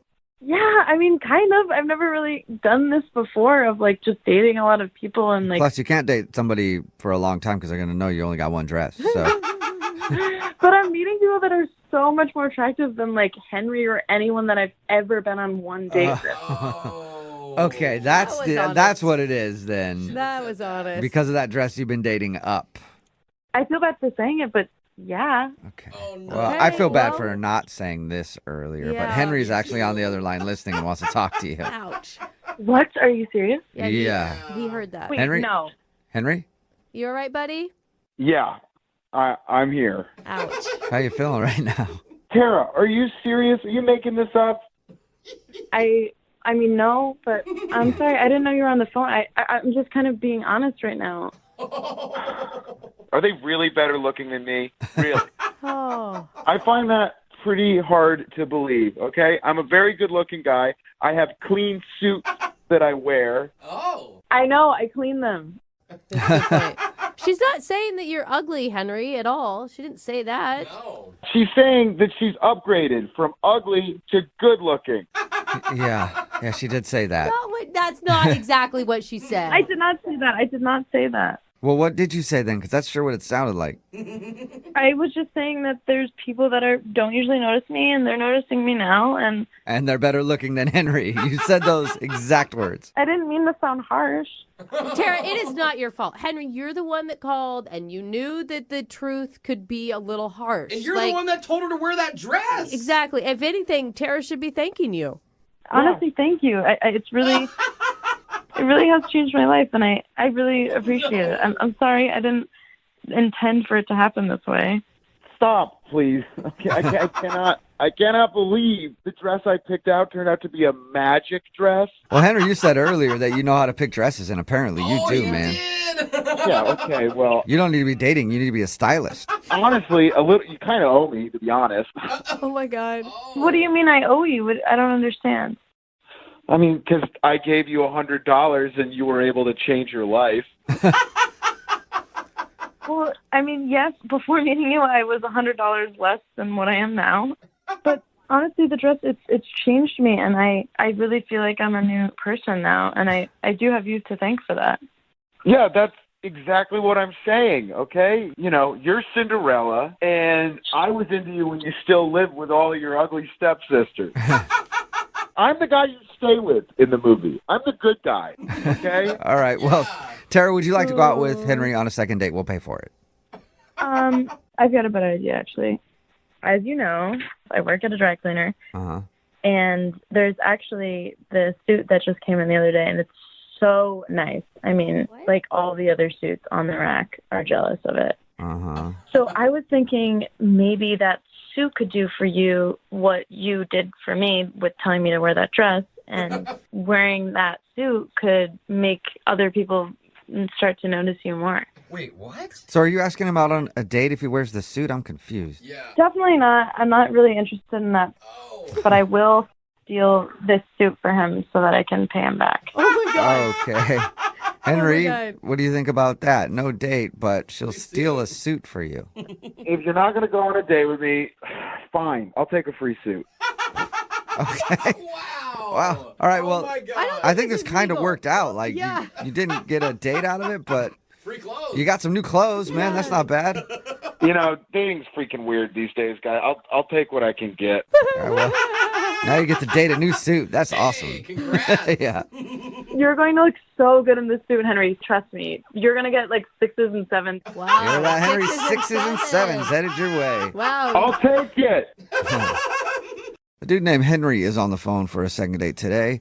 And in his email, he said he paid $100 for a date. So what? I don't think that's technically called a date, No. Henry. Illegal? Also, I think, yeah. I've paid a lot less, so I think you're kind of getting swindled. Maybe I should introduce you to some people. Oh, my God. How are you doing, Henry? That's not really a fair assessment of what happened, okay? Okay. Yeah, that's. I Right, feel like that's what people who are guilty always say. It was actually smooth. I don't want to know any of those details.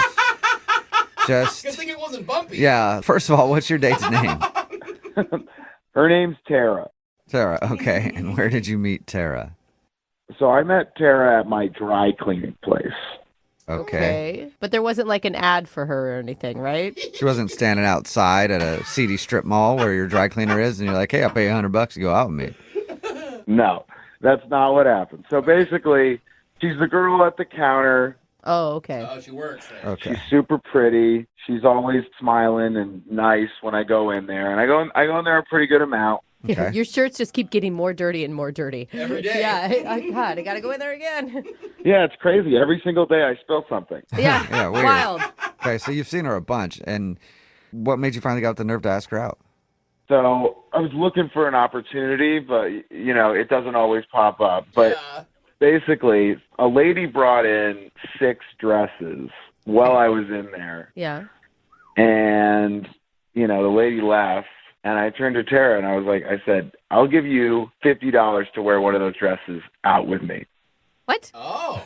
That's a weird ask. Yeah, but it's a little bit baller, right? It's like I mean, a proposition. yeah. But then it's also strange to be like, "That's the dress I want you in." Right. And it's also, I'm sure, breaking company policy. I mean, I hope they're not wearing other people's clothes randomly. You know, breaking company policy is kind of the whole point. You know, it's like a little dare. You know, then she gets to go out with me. Yeah, I dare you to wear a stranger's dirty clothes and come on a date with me. I think she'd clean them first before she wore it out. Did she take you up on it? Yeah, well, so then she was like, no way. There's no way you're going to do that. And I was like, $100. Okay. That's where the $100 comes in. So she actually decided to do it for $100? Yeah, she said, okay. Everyone has a price. Okay. Yeah. $100 was Tara's price. Wow. How was the date? Did she actually show up in somebody else's clothing? She actually did, and it was hilarious. Oh, my God. That's funny. I hope it was actually a good-looking dress that fit her and not some, like, oversized 65-year-olds. Or super tight. Right. She looked good. I know how to pick them. I know how to pick dresses. Oh, that's weird. That's Okay, not creepy. people. I don't know how to pick people, but dresses. 10 out of 10. I know how to pick dresses, but I mean, I got to give her props, okay? Because it's pretty ballsy to actually do that, to actually take me up on that. Yeah. Yeah. Okay, so how was the actual date with her, though? So we went to a bar, and classic date, Yeah. and honestly, it was great. Okay. What was a highlight? First of all, she's funny. She was Okay. kind of like ripping on the bartender a little bit, and it was fun. And, you know, she's like actually into sports, which is not something you're always finding on dates, and I like sports. Anything really special about it or notable? I mean, she did keep talking about marriage. Whoa. Like how she wanted to get married or just marriage in general? Yeah, well, she just said like that marriage was really important to her and that she wants kids. Were you freaked out by that? You know, to be honest, I was not. Hey, that's a good thing then. Well, and it's important to talk about it. I mean, not necessarily always on the first date, but this is my end goal in life. So if you're not into it, let's not waste our time. Yeah, exactly. And just because, you know, I paid for this date doesn't mean I'm not taking it seriously. Oh, yeah, that's right. You did pay for it. Did you actually give her $100? Did you pay up? I actually gave her a $100 bill right when she got there. And I was surprised she didn't run off, to be honst. That's right. awesome. Yeah, deal's done. That's awesome. Well, how did the date end? Did you guys kiss? For $100, I would hope so, yeah. It's like not on the lips. You're making me seem so much creepier than I am. I'm good at that. No, it's a One of my funny special story. skills. But did you guys kiss at the end? We did. Okay. And report, what was it like? You know, it wasn't super over the top, the most romantic thing in the world, but you know, it was like 5-10 seconds. Nice. That's a nice kiss. Okay. First date. And did you make plans to see each other again? Yeah, we were gonna like text each other and figure out another time. Okay. And she not texting you back now? We were texting, we were like going back and forth, and she was changing the time a lot. And now she's not really responding. I'm kind of worried about the dress part of it. Why? Like that she got in trouble or something. Oh, yeah, because she wasn't supposed to be doing that. Maybe you got her fired. She got caught. I'm worried that her boss fired her or something. Okay. But you haven't been back into the dry cleaner where she